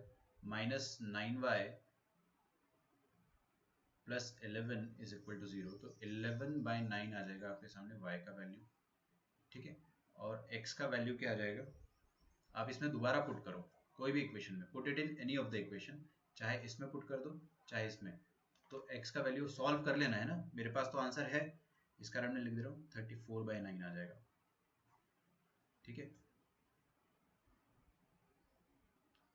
तो हुआ क्या था, यहाँ पर ही कैलकुलेशन की गड़बड़ हो गई थी। आप जो बोल रहे थे ना कि फोकस गलत ले लिया, ये गलत ले लिया, वो गलत ले लिया, वो सब नहीं है। फोकस आप कहीं पे भी लो, उससे फर्क थोड़ी पड़ता है यार। अपने को थोड़ी पता कौन सा फोकस किधर है, कहीं पे भी लो। 2 - 1 3, और 2 - 3 - 1 -2, और +2 12। ठीक है ना, ब्लंडर हो गया एकदम। चलो कोई बात नहीं, आगे बढ़ते। Normal to ellipse. अभी मैंने आपको प्रॉपर्टीज सारी बता दी थी, अब हम देखते हैं नॉर्मल टू एलिप्स क्या है।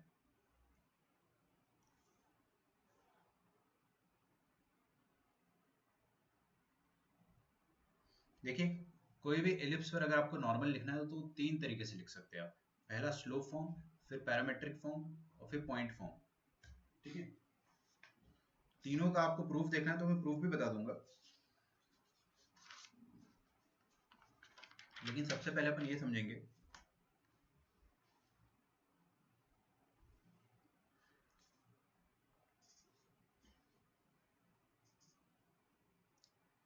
कि सबसे पहले आपका जो नॉर्मल होगा वो स्लोप।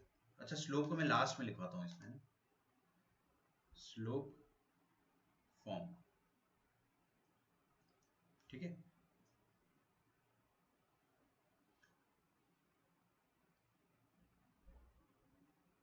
फिर अपन लिखेंगे पॉइंट फॉर्म।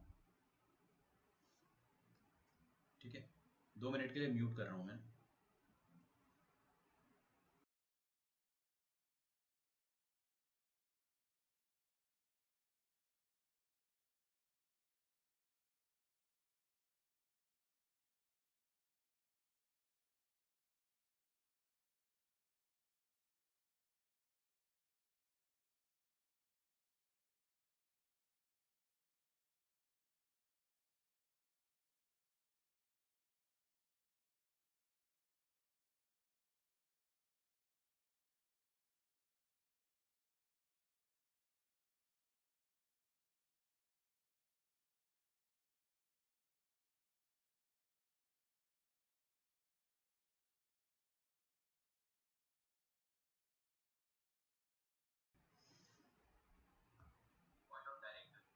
ठीक है, स्लोप फॉर्म सबसे आखिरी में लिखेंगे, पहले अपन पॉइंट फॉर्म लिखेंगे। नॉर्मल का जो पॉइंट फॉर्म होता है ना, इसका प्रूफ मैं आपको बताऊंगा, डोंट वरी, प्रूफ मैं आपको जरूर बताऊंगा। पॉइंट फॉर्म होता है a² / x1 x, minus b square y upon y one a square x upon x one minus b square y upon y one is equal to a square minus b square. ये होती है normal की equation. किसकी? Normal, tangent नहीं, ना ना ना, this is normal की equation. At point x1 y1 on the ellipse. ठीक है, अगर अपने को पॉइंट पता है तो अपन नॉर्मल की इक्वेशन ऐसे लिखेंगे। अच्छा, इसके मैंने आपको टेंजेंट में पढ़ाया था ना, टेंजेंट में क्या इक्वेशन होती थी? टेंजेंट में इक्वेशन होती थी t इक्वल्स टू जीरो। वो जो t इक्वल्स टू जीरो था ना, उससे जो इक्वेशन आती थी वही वाली नॉर्मल की इक्वेशन। एक्चुअल में अपन यहाँ पर कोई t इक्वल्स टू जीरो नहीं लगा सकते। यहाँ पर आप क्या करते थे, जो टेंजेंट का इक्वेशन आता था उसी का परपेंडिकुलर आपकी नॉर्मल होती है, तो उसी का इक्वेशन लिखा हुआ है। ये हो गया पॉइंट फॉर्म की इक्वेशन। अच्छा, पॉइंट फॉर्म अगर आपको याद है बाय चांस, जो मैं आपको सारे स्टूडेंट्स को सजेस्ट करता हूँ कि सिर्फ पॉइंट फॉर्म आप याद रखो, स्लो फॉर्म आप याद नहीं रखो। ठीक है, वो अपन देखेंगे कैसे करना है। और पैरामेट्रिक फॉर्म भी याद नहीं रखो, आराम से हो जाएगा। अच्छा, अगर पॉइंट x1 y1 है तो नॉर्मल की इक्वेशन ये होगी। बाय चांस अगर पॉइंट ये हो गया a cos theta comma b sin theta, ठीक है, ऑन द इलिप्स, तो आप क्या करोगे, x1 की जगह a cos थीटा रख दोगे, और x1 की जगह a cos थीटा रखोगे तो ऊपर a स्क्वायर x था, क्या लिखा है, a स्क्वायर x। यहाँ पे x1 की जगह आप क्या रख दो, a cos थीटा, तो अपने पास आ जाएगा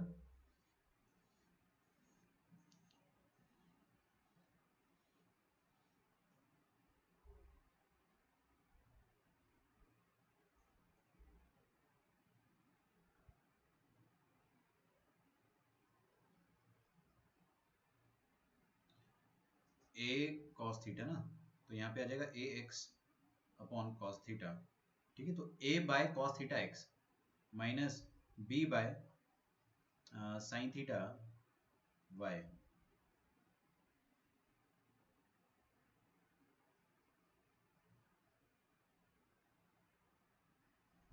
इज इक्वल टू 1।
ओके, तो अपने पास दो इक्वेशन ऑफ नॉर्मल आ गई है। लास्ट इक्वेशन ऑफ नॉर्मल मैंने लिखी नहीं है, आप पहले इसको कॉपी डाउन कर लो।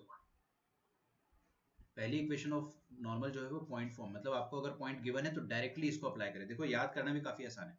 आप अगर याद करने की कोशिश करोगे, a square x by x one b square y by y one is equal to a square minus b square. अच्छा, यहाँ पे एक ना छोटा सा वेरिएशन मेरे को याद आया तो मैं बता देता हूँ। ये ए स्क्वायर माइनस बी स्क्वायर का वैल्यू आप है ना, ए स्क्वायर माइनस बी स्क्वायर, इसका वैल्यू आप लिख सकते हो ए स्क्वायर ई स्क्वायर। सोच के देखो कैसे।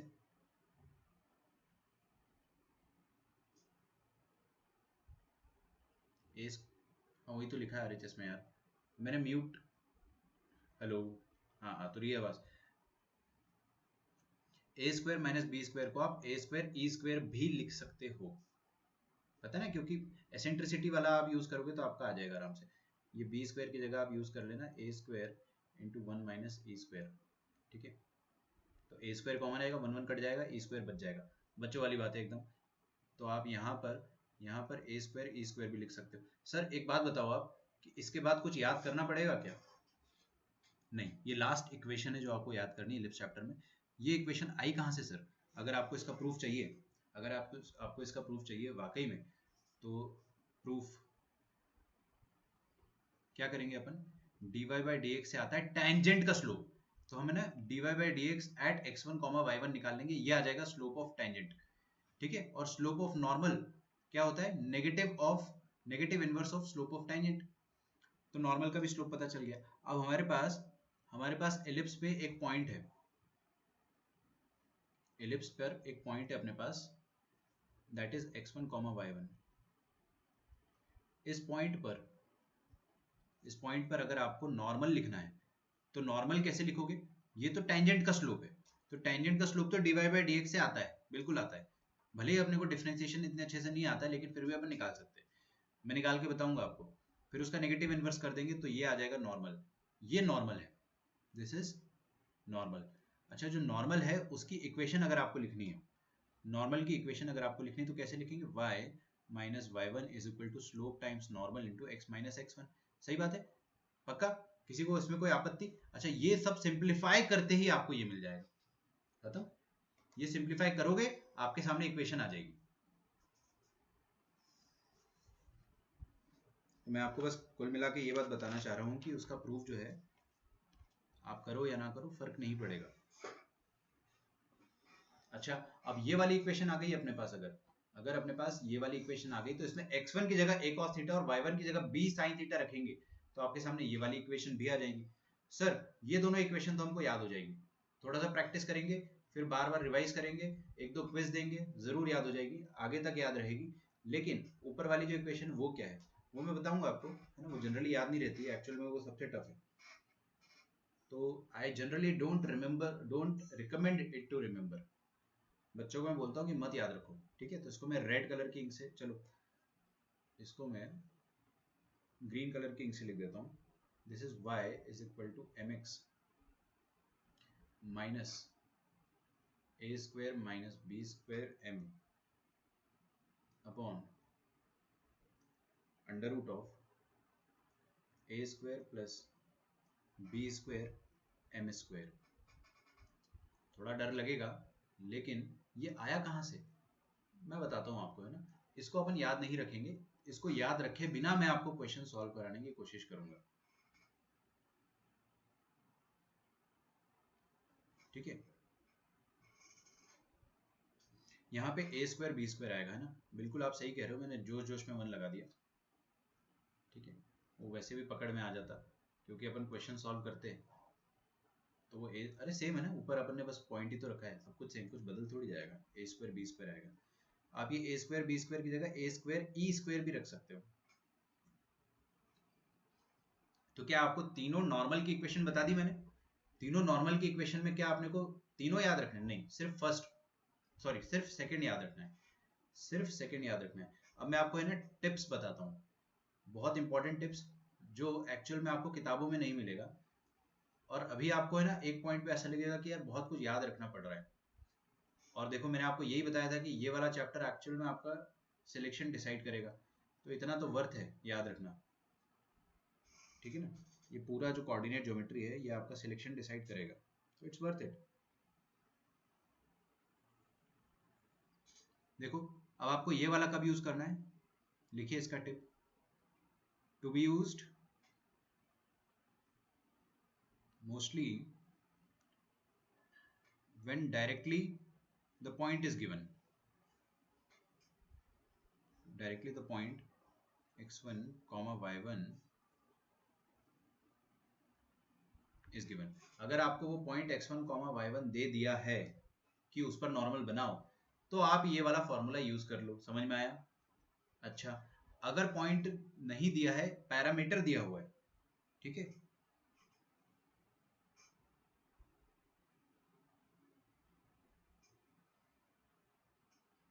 ठीक है, इसको अपन कब यूज करते हैं? इसको तब यूज करते हैं जब पैरामीटर दिया हो। लिखो when parameter is given, parameter is given, मतलब अगर आपको थीटा दे दिया हो तो आप ये वाला फॉर्मूला यूज करना, या फिर आपको पॉइंट ऑफ नॉर्मल से निकालना हो। और देखो कई बार क्या होता है ना, ये एलिप्स है, एलिप्स देखो इधर, एलिप्स पर ये पॉइंट है, ये पॉइंट दे दिया मतलब हलवा, हलवा मतलब ये वाली इक्वेशन। अगर पॉइंट नहीं दिया और बोलता है कि पॉइंट निकालो, तो पॉइंट निकालो तो भी आप थीटा वाला फॉर्मूला यूज करना। और when point is to be calculated, point is to be, हाँ कैलकुलेटेड, पॉइंट कौन सा, पॉइंट ऑफ नॉर्मल सी, यहाँ लिख लेना पॉइंट ऑफ नॉर्मल सी, जहां पर नॉर्मल बन रहा है उसको ही अगर कैलकुलेट करना है तो फिर आप डायरेक्टली ये वाला यूज करोगे। अच्छा फर्स्ट वाला कब यूज करेंगे अपन, ये वाला, इसको अपन generally not advised to remember, मैं आपको एडवाइज नहीं करता हूँ इसको याद रखो, बट फिर भी अगर आपको यूज करना है, mostly use when slope is given.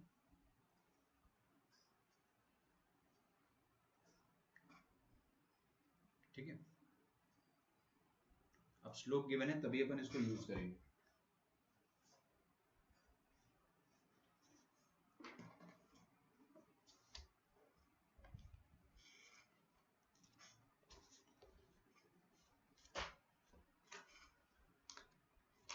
चलिए एक क्वेश्चन करते हैं।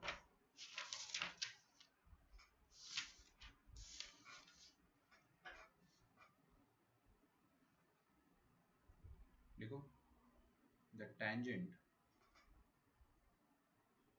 अच्छा आप अगर नोट डाउन कर पाए तो अच्छी बात है, कुछ मिस हो गया तो डरो मत, है ना, आपको नोट्स में दूंगा, बस ईमानदारी से नोट्स को तुरंत कंप्लीट कर लेना, ऐसा मत सोचना कि बाद में करूंगा, शाम में करूंगा, वहीं की वहीं कर लो। The tangent and normal to the ellipse, the tangent and normal to the ellipse 3x square plus 5y square is equal to 32 at the point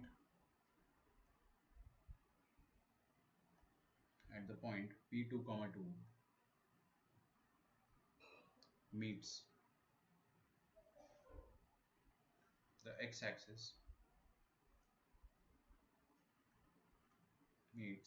x-axis at q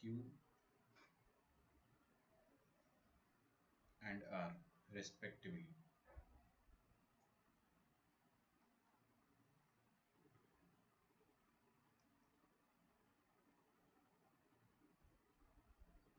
Then the area in square units, of triangle PQR is, करो इसको solve, ये JEE main 2019 का question है, last to last year का। ठीक है, 16/3, 14/3, 34/15 and 68/15।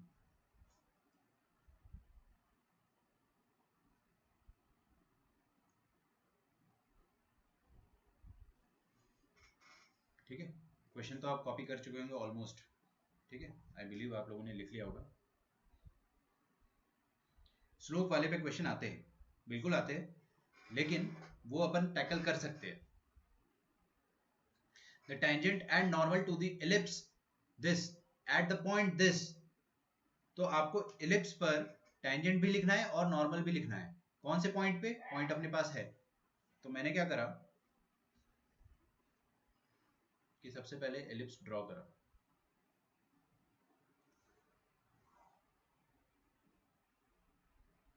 इस पर एक पॉइंट लिया 2,2, ठीक है, एक पॉइंट लिया अपन ने 2,2, यहां पर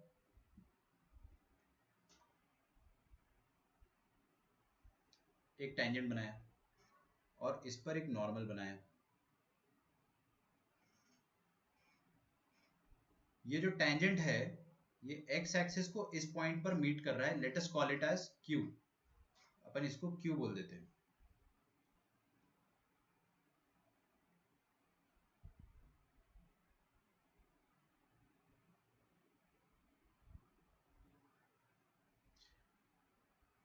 और नॉर्मल जहां पर मीट कर रहा है उसको अपन आर बोल देते हैं। Then the area of triangle P Q R. काफी आसान क्वेश्चन है। अगर आपको ये वाला पॉइंट और ये वाला पॉइंट पता चल गया तो एरिया डिटरमिनेंट मेथड से निकल जाएगा। मतलब सबसे पहले अपने को टेंजेंट की इक्वेशन पता होनी चाहिए। तो अपन लिखेंगे इक्वेशन ऑफ टेंजेंट और फिर उसके बाद लिखेंगे इक्वेशन ऑफ नॉर्मल। यहां पर लिखेंगे इक्वेशन ऑफ नॉर्मल। देखो इक्वेशन ऑफ टेंजेंट अगर लिखना है आपको, सुनो मेरी बात, नॉर्मल की इक्वेशन आपको लिखना है वो अपन लिखेंगे जरूर, लेकिन टेंजेंट की इक्वेशन लिखना ज्यादा आसान है। क्यों? क्योंकि आपको पॉइंट पता है, तो t इक्वल्स टू जीरो से लिख दोगे आप, t इक्वल्स टू जीरो से लिख दोगे। अच्छा चलो लिखते हैं। तो x स्क्वायर की जगह क्या डालेंगे, x x1, तो 3 times x x1, 3 times x x1 plus 5 times y, y1 क्या है, y1 भी 2 है, and this is equal to 32, check कर लेना। ठीक है, तो 3 2 जार 6x प्लस 5 2 जार 10y इज इक्वल टू 32। इसको अपन 2 से डिवाइड करेंगे तो 3x plus 5y is equal to 32। अच्छा इसका स्लोप बताओ जल्दी से। अच्छा यहाँ देखो, आगे आगे देखो, मेरे को है ना equation of normal slope form में याद नहीं है। आप चाहे तो पॉइंट फॉर्म में लिख सकते हो, अगर आपको फॉर्मूला याद है तो पॉइंट फॉर्म में नॉर्मल लिख सकते हो। मान लो आपको फॉर्मूला याद नहीं है, आप मान लो सच में फॉर्मूला भूल गए नॉर्मल का, तो कैसे करेंगे? स्लोप ऑफ टेंजेंट कितना आ जाएगा, -3/5। अच्छा तो स्लोप ऑफ नॉर्मल क्या आ जाएगा, स्लोप ऑफ नॉर्मल आ जाएगा 5/3। अरे क्या बात कर रहे हो, और नॉर्मल विल पास थ्रू 2,2, तो लिख दिया ना मैंने नॉर्मल का इक्वेशन, बिना याद रखे लिख दिया। देखो y-2 is equal to 5/3 times x-2। कितनी कितनी मेहनत लग जाएगी बताओ, कितना टाइम आपका ज्यादा खर्च हो जाएगा। अगर आपके बेसिक से स्ट्रॉन्ग है तो आप कर लोगे आराम से। तो 5x minus 3y minus 10 plus 6 कितना आ जाएगा, -4 इज इक्वल टू 0। ओके अच्छा इसका x इंटरसेप्ट निकालना है तो y को 0 रखेंगे, है ना। तो सब कुछ सही चल रहा है यहाँ पे, कोई दिक्कत नहीं है। 3/5 का नेगेटिव 5/3 और ये भी सही है 3 5 6, ठीक है। 5x माइनस 10 और यहाँ पे 6 माइनस 6 माइनस 4, ठीक है। तो अपने को क्या करना है, इसका x इंटरसेप्ट निकालने के लिए y0 x इंटरसेप्ट आ जाएगा इसका 4/5, मतलब ये वाला पॉइंट क्या आ जाएगा 4/5, 0। और यहाँ पर x इंटरसेप्ट कितना आ जाएगा, y को 0 रखेंगे तो 32/3, 32/3। तो ये वाला पॉइंट आ जाएगा आपके सामने 32/3। क्या आप एरिया नहीं निकाल लोगे यहाँ से? एरिया ऑफ ट्राइंगल निकालना है आपको, कैसे निकालोगे, डिटरमिनेंट मेथड। अगर आपने डिटरमिनेंट मेथड लगाया, थोड़ा समय लगेगा, आंसर आएगा। लेकिन क्या यहाँ पर 90 डिग्री दिख रहा है आपको? हर किसी को नजर आ रहा है 90 डिग्री। 90 डिग्री नजर आ रहा है तो हाफ बेस इंटू हाइट कर दो। Latest calculate P R and latest calculate P Q. P R और पी क्यू अगर कैलकुलेट कर लिए तो हाफ बेस इंटू हाइट। तो अगर मैंने पी आर का लेंथ कैलकुलेट करा तो पी आर का लेंथ कितना आ जाएगा, देखेंगे 2 माइनस 0 का होल स्क्वायर, मन में 2 माइनस 0 का whole square 4 plus 2 minus 4/5, 2 minus 4/5 का होल स्क्वायर का अंडर रूट, ये आ गया पी आर। और पी क्यू निकाल लेंगे अपन, तो पी क्यू भी निकाल लेते हैं। पी क्यू क्या आ जाएगा, पी क्यू आ जाएगा 2 माइनस 3 का होल स्क्वायर माइनस 1 का होल स्क्वायर प्लस 2 माइनस 32/3।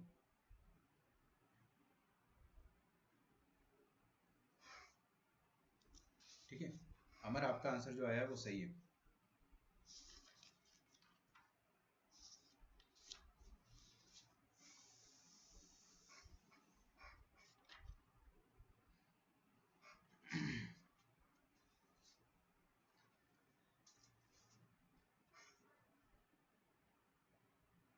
आप चाहे तो अगर ऐसा भी कर सकते हो यार, मेरे को एक और चीज चमक रहा है अभी, हाफ बेस इंटू हाइट ऐसा भी निकाल सकते हैं, क्योंकि हाइट क्या है 2 है, और ये वाला डिस्टेंस आप आराम से निकाल लो, कितना 32/3 माइनस 4/5 है ना, दैट विल बी बेटर। तो 32/3 माइनस 4/5 करेंगे तो 5 दूनी 10, 5 या 15, 16, 160 माइनस 3 4 12 डिवाइडेड बाय 15। ठीक है, ठीक है, 160 150 148 डिवाइडेड बाय 15, ये हो गया बेस और हाइट होगी 2।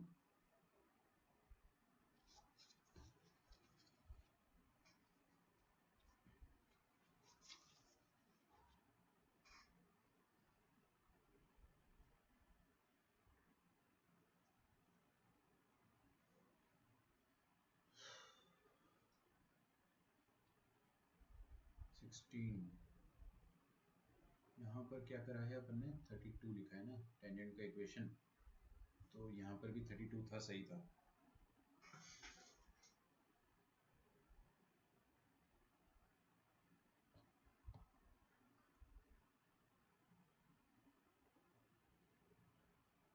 एक्स इंटरसेप्ट में वाई कोऑर्डिनेट कैसे आ गया? 4/5 आएगा ना, सही है, यहाँ तो कोई दिक्कत नहीं है। 4/5 है। यहाँ पर एक गड़बड़ लग रही है मुझे, क्या कि this should have been 16, so this should have been 16 as well, and यहाँ पर आ जाएगा 16, 16 5s are 80, और 80 minus 10 70 68, 68/15, तो ये बेस आ जाएगा आपका 68/15। तो ये करने की जरूरत ही नहीं पड़ेगी ना अपने को। तो अपन क्या लिखेंगे, area will be half into base 68/15 into height 2, 2 से 2 कट जाएगा, 68/15 शायद दिया है ऑप्शन नंबर डी में। देखो मुद्दे की बात क्या थी कि आपने इक्वेशन ऑफ नॉर्मल रटा नहीं रटा, क्यों? क्योंकि आपको पॉइंट ऑफ नॉर्मलसी पता थी। अगर आपको पॉइंट ऑफ नॉर्मलसी पता है तो आप डायरेक्टली ऐसे करो ना, सिंपल मेथड से आता है आंसर, ठीक है। अच्छा चलो एक और क्वेश्चन देखते हैं।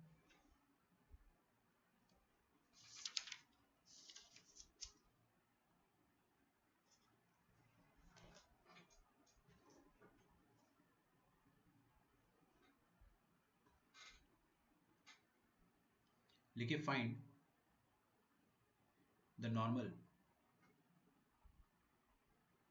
Find the normal to the ellipse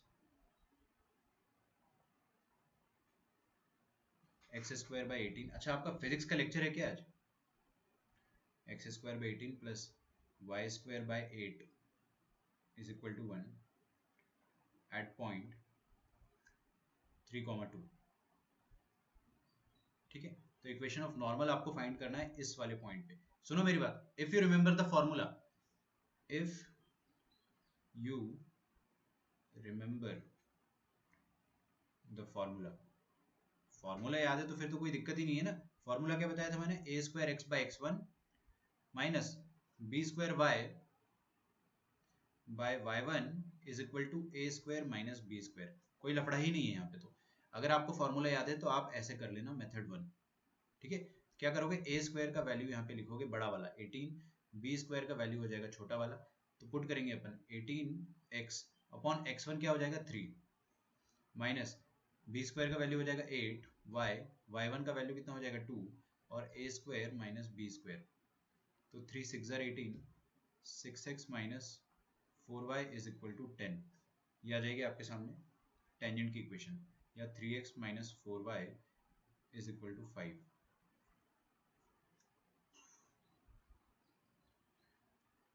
Method 2, if you don't remember the formula, if you forget, if you somehow forget the formula, ठीक है, if you somehow forget the formula, अगर आप फॉर्मूला भूल गए तो आप क्या करेंगे, फिर आप dy/dx मेथड से निकाल लो, dy/dx मेथड से निकाल लो। समझ में आ रहा है? अच्छा अच्छा मैं आपको एक चीज और बताता हूँ,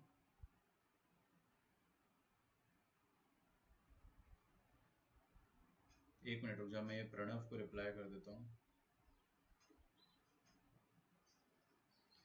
if you somehow forget the formula, आप क्या करो, ये रही आपके सामने equation of ellipse x²/18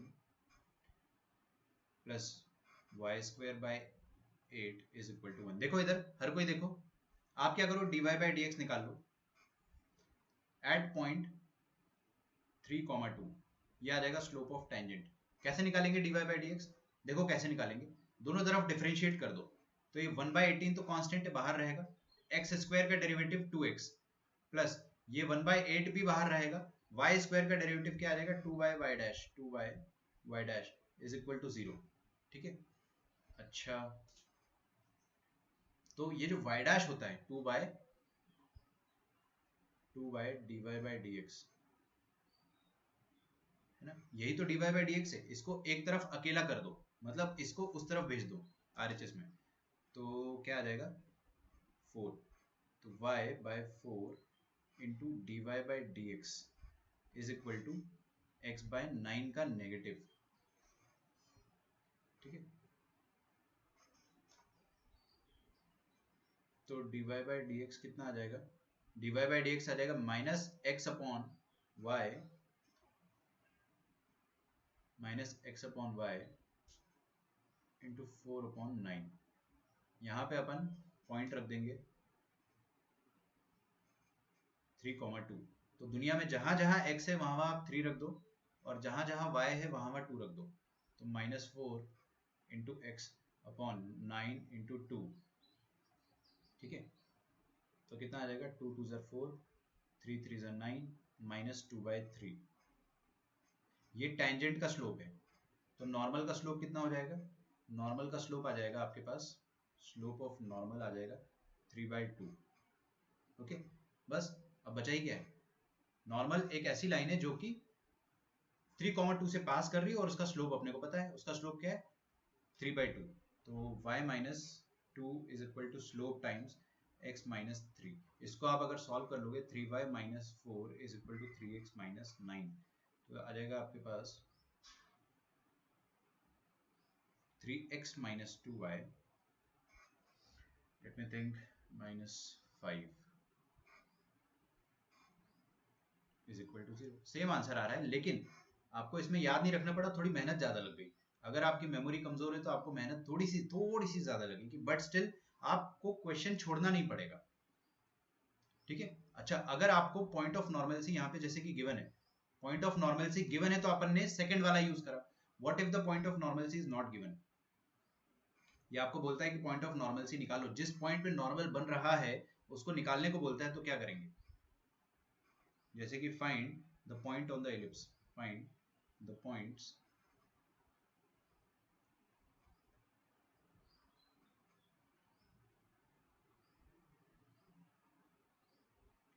on the ellipse x² by 4 plus y² by 9 is equal to 1, on which the normals are parallel, on which the normals are parallel to the line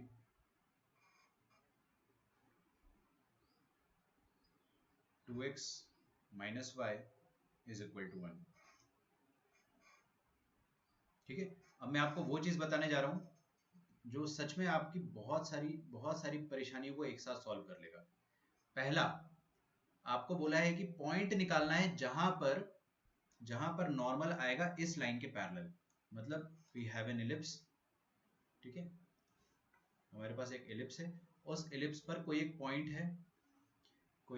है जिस पर अगर मैंने नॉर्मल ड्रॉप किया, क्या किया, normal बनाया, वो पॉइंट मेरे को पता नहीं क्या है, मेरे को नहीं पता क्या है, लेकिन अगर नॉर्मल बनाया तो वो इस लाइन के पैरेलल आएगा, 2x minus y is equal to 1।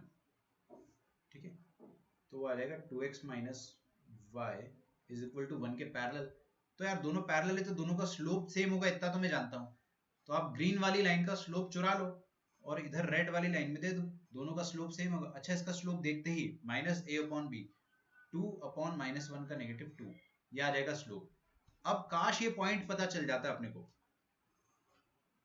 अच्छा, पॉइंट ही तो निकालना है, निकाल लेंगे बड़े आराम से। देखो पॉइंट कैसे निकालेंगे, पॉइंट को अगर आप निकालना हो पॉइंट को, तो हमेशा पैरामीट्रिक अज्यूम करा करो, a cos theta b sin theta. क्या आपको a और b का वैल्यू पता है? यस, a का वैल्यू कितना है, वो a का वैल्यू 3 है, ध्यान रखना है ना, a का वैल्यू 3 है।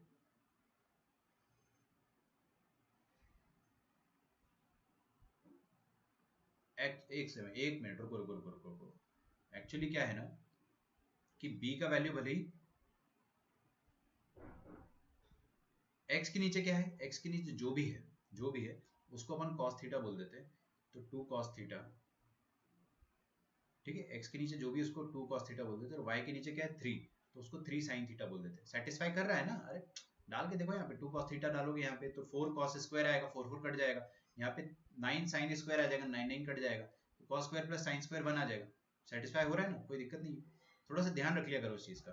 अदरवाइज मैं क्या करने वाला था, मैं 3 cos थीटा रखने वाला था। 3 cos थीटा अगर आप x की जगह रखोगे तो गड़बड़ हो जाएगी। 3 cos थीटा आपको डेफिनेटली ये y के जगह ही रखना पड़ेगा, समझ लो। तो डरने की कोई बात नहीं, x के नीचे जो है उसको आप cos थीटा दे दो, और y के नीचे जो है उसको sin थीटा दे दो। अच्छा ठीक है।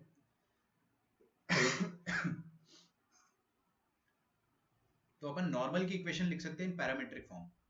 तो नॉर्मल की इक्वेशन इन पैरामेट्रिक फॉर्म कैसे लिखेंगे? नॉर्मल की इक्वेशन इन पैरामेट्रिक फॉर्म मैंने आपको बताया था, ax by cos theta minus by by sin theta. अच्छा ये मैं आपको मेथड 1 बता रहा हूँ, if you remember all the फॉर्मूले। अगर आपको फॉर्मूले नहीं याद है तो भी आप सॉल्व कर सकते हो। ये जो मेथड 2 में बताऊंगा ना, एक्चुअली उसी के पैसे हैं। पैसे आपको मेथड 2 के ही मिलेंगे। अगर आपको मेथड 1 आता है तो बहुत अच्छी बात है, लेकिन इंपॉर्टेंट मेथड 2 है। ये मैंने लिख दिया नॉर्मल की इक्वेशन, ए स्क्वायर माइनस बी स्क्वायर आ जाएगा ना, ए स्क्वायर माइनस बी स्क्वायर। अच्छा चलो ढंग से लिखता हूँ, ए का वैल्यू कितना है?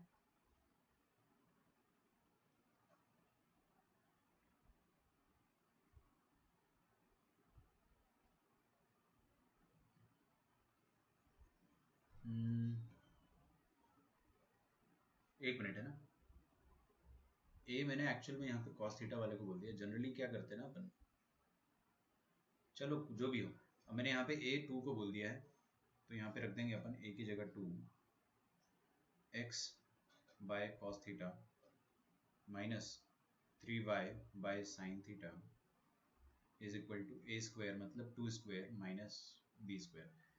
थोड़ा उल्टा हो गया बट कोई दिक्कत नहीं होगी। हम मानते थे ए की वैल्यू को 3, अब क्योंकि क्या है ना, देखो मैं आपको एक चीज बता देता हूँ। या तो आप पैरामीट्रिक ये बोलोगे, या तो आप पैरामीट्रिक ए को बड़ा बोलना चाहते हो। मतलब ये 9 मतलब 3 है ना, तो 3 को बड़ा बोलना है, 3 को ए बोलना है, तो कोई बात नहीं, 3 को ए बोल दो और 2 को बी बोल दो। ध्यान इस चीज का रखना कि x के नीचे cos थीटा अपन अगर लिखते हैं, या चलो आपको a cos theta b sin theta लिखना है, तो इसमें थोड़ा उल्टा लिखना पड़ेगा आपको। आप क्या लिखोगे? 3 cos थीटा नहीं लिख पाओगे आप। अगर आपको 3 cos थीटा लिखना है तो यहाँ पे लिखना पड़ेगा फिर 3 cos theta comma 2 sin theta. ये बात समझ में आ रही है आपको? ऐसा भी कर सकते हो आप। क्या करा मैंने, a cos थीटा वो इधर आ गया है, क्योंकि आप यहाँ पे देखो y कोऑर्डिनेट में 3 होना जरूरी है, तभी वो 3 का स्क्वायर 9 और 9 9 कटेगा। ये थोड़ा सा एक दिक्कत आती है टेंजेंट के इक्वेशन में, लेकिन यहाँ पे आपको 1 सेकंड का दिमाग लगाना है। अदरवाइज आप ऐसे ही कर लो, कोई दिक्कत नहीं है। अभी मैंने ऐसे ही करा है, कोई दिक्कत नहीं होगी। ठीक है, आप इसके करस्पॉन्डिंग लिख के देखना तो भी सेम आएगा। ठीक है, चलो तो ये आ गया अपना टेंजेंट का इक्वेशन। इसका स्लोप क्या आ रहा है? इसका स्लोप आ रहा है आपके सामने, x का कोएफिशिएंट 2 बाय cos थीटा है ना, नेगेटिव ऑफ x का कोएफिशिएंट अपॉन y का कोएफिशिएंट क्या आ जाएगा, -3 बाय sin थीटा। तो अपने को क्या मिल जाएगा, माइनस माइनस कट गया, 2/3 tan थीटा आ जाएगा। ये आ गया स्लोप किसका, नॉर्मल का। नॉर्मल का स्लोप क्या आ गया, 2/3 tan थीटा। और नॉर्मल का स्लोप एक्चुअल में कितना है, 2 गिवन है ना अपने को। तो ये ग्रीन वाली लाइन का slope, this should be equal to 2। इसका मतलब tan theta must be equal to 3। और इसका मतलब क्या हो जाएगा, tan थीटा अगर 3 है, tan थीटा अगर 3 है, तो आप sin थीटा और cos थीटा भी निकाल सकते हो। sin थीटा निकाल दोगे पक्का? चलो sin थीटा आप निकाल दोगे, तो sin थीटा कितना आ जाएगा, ट्रायंगल बनाना पड़ेगा। तो 3/1, 3 का स्क्वायर कितना, 4, 4 + 1 5, √5। अरे 3, 9 + 1 10, 10 आएगा ना, √10। तो sin थीटा कितना आ जाएगा, 3/√10। और cos थीटा कितना आ जाएगा, cos थीटा आ जाएगा 1/√10। तो अपने अपना पॉइंट था आ गया, 2 cos थीटा, 3 sin थीटा। कोई तकलीफ नहीं हुई ना? या यहां से भी करोगे तो भी सेम आएगा। पुट कर दो यहाँ पे 2 cos थीटा, 2 cos थीटा मतलब 2/√10 3 साइन थीटा मतलब 3/√10। ठीक है।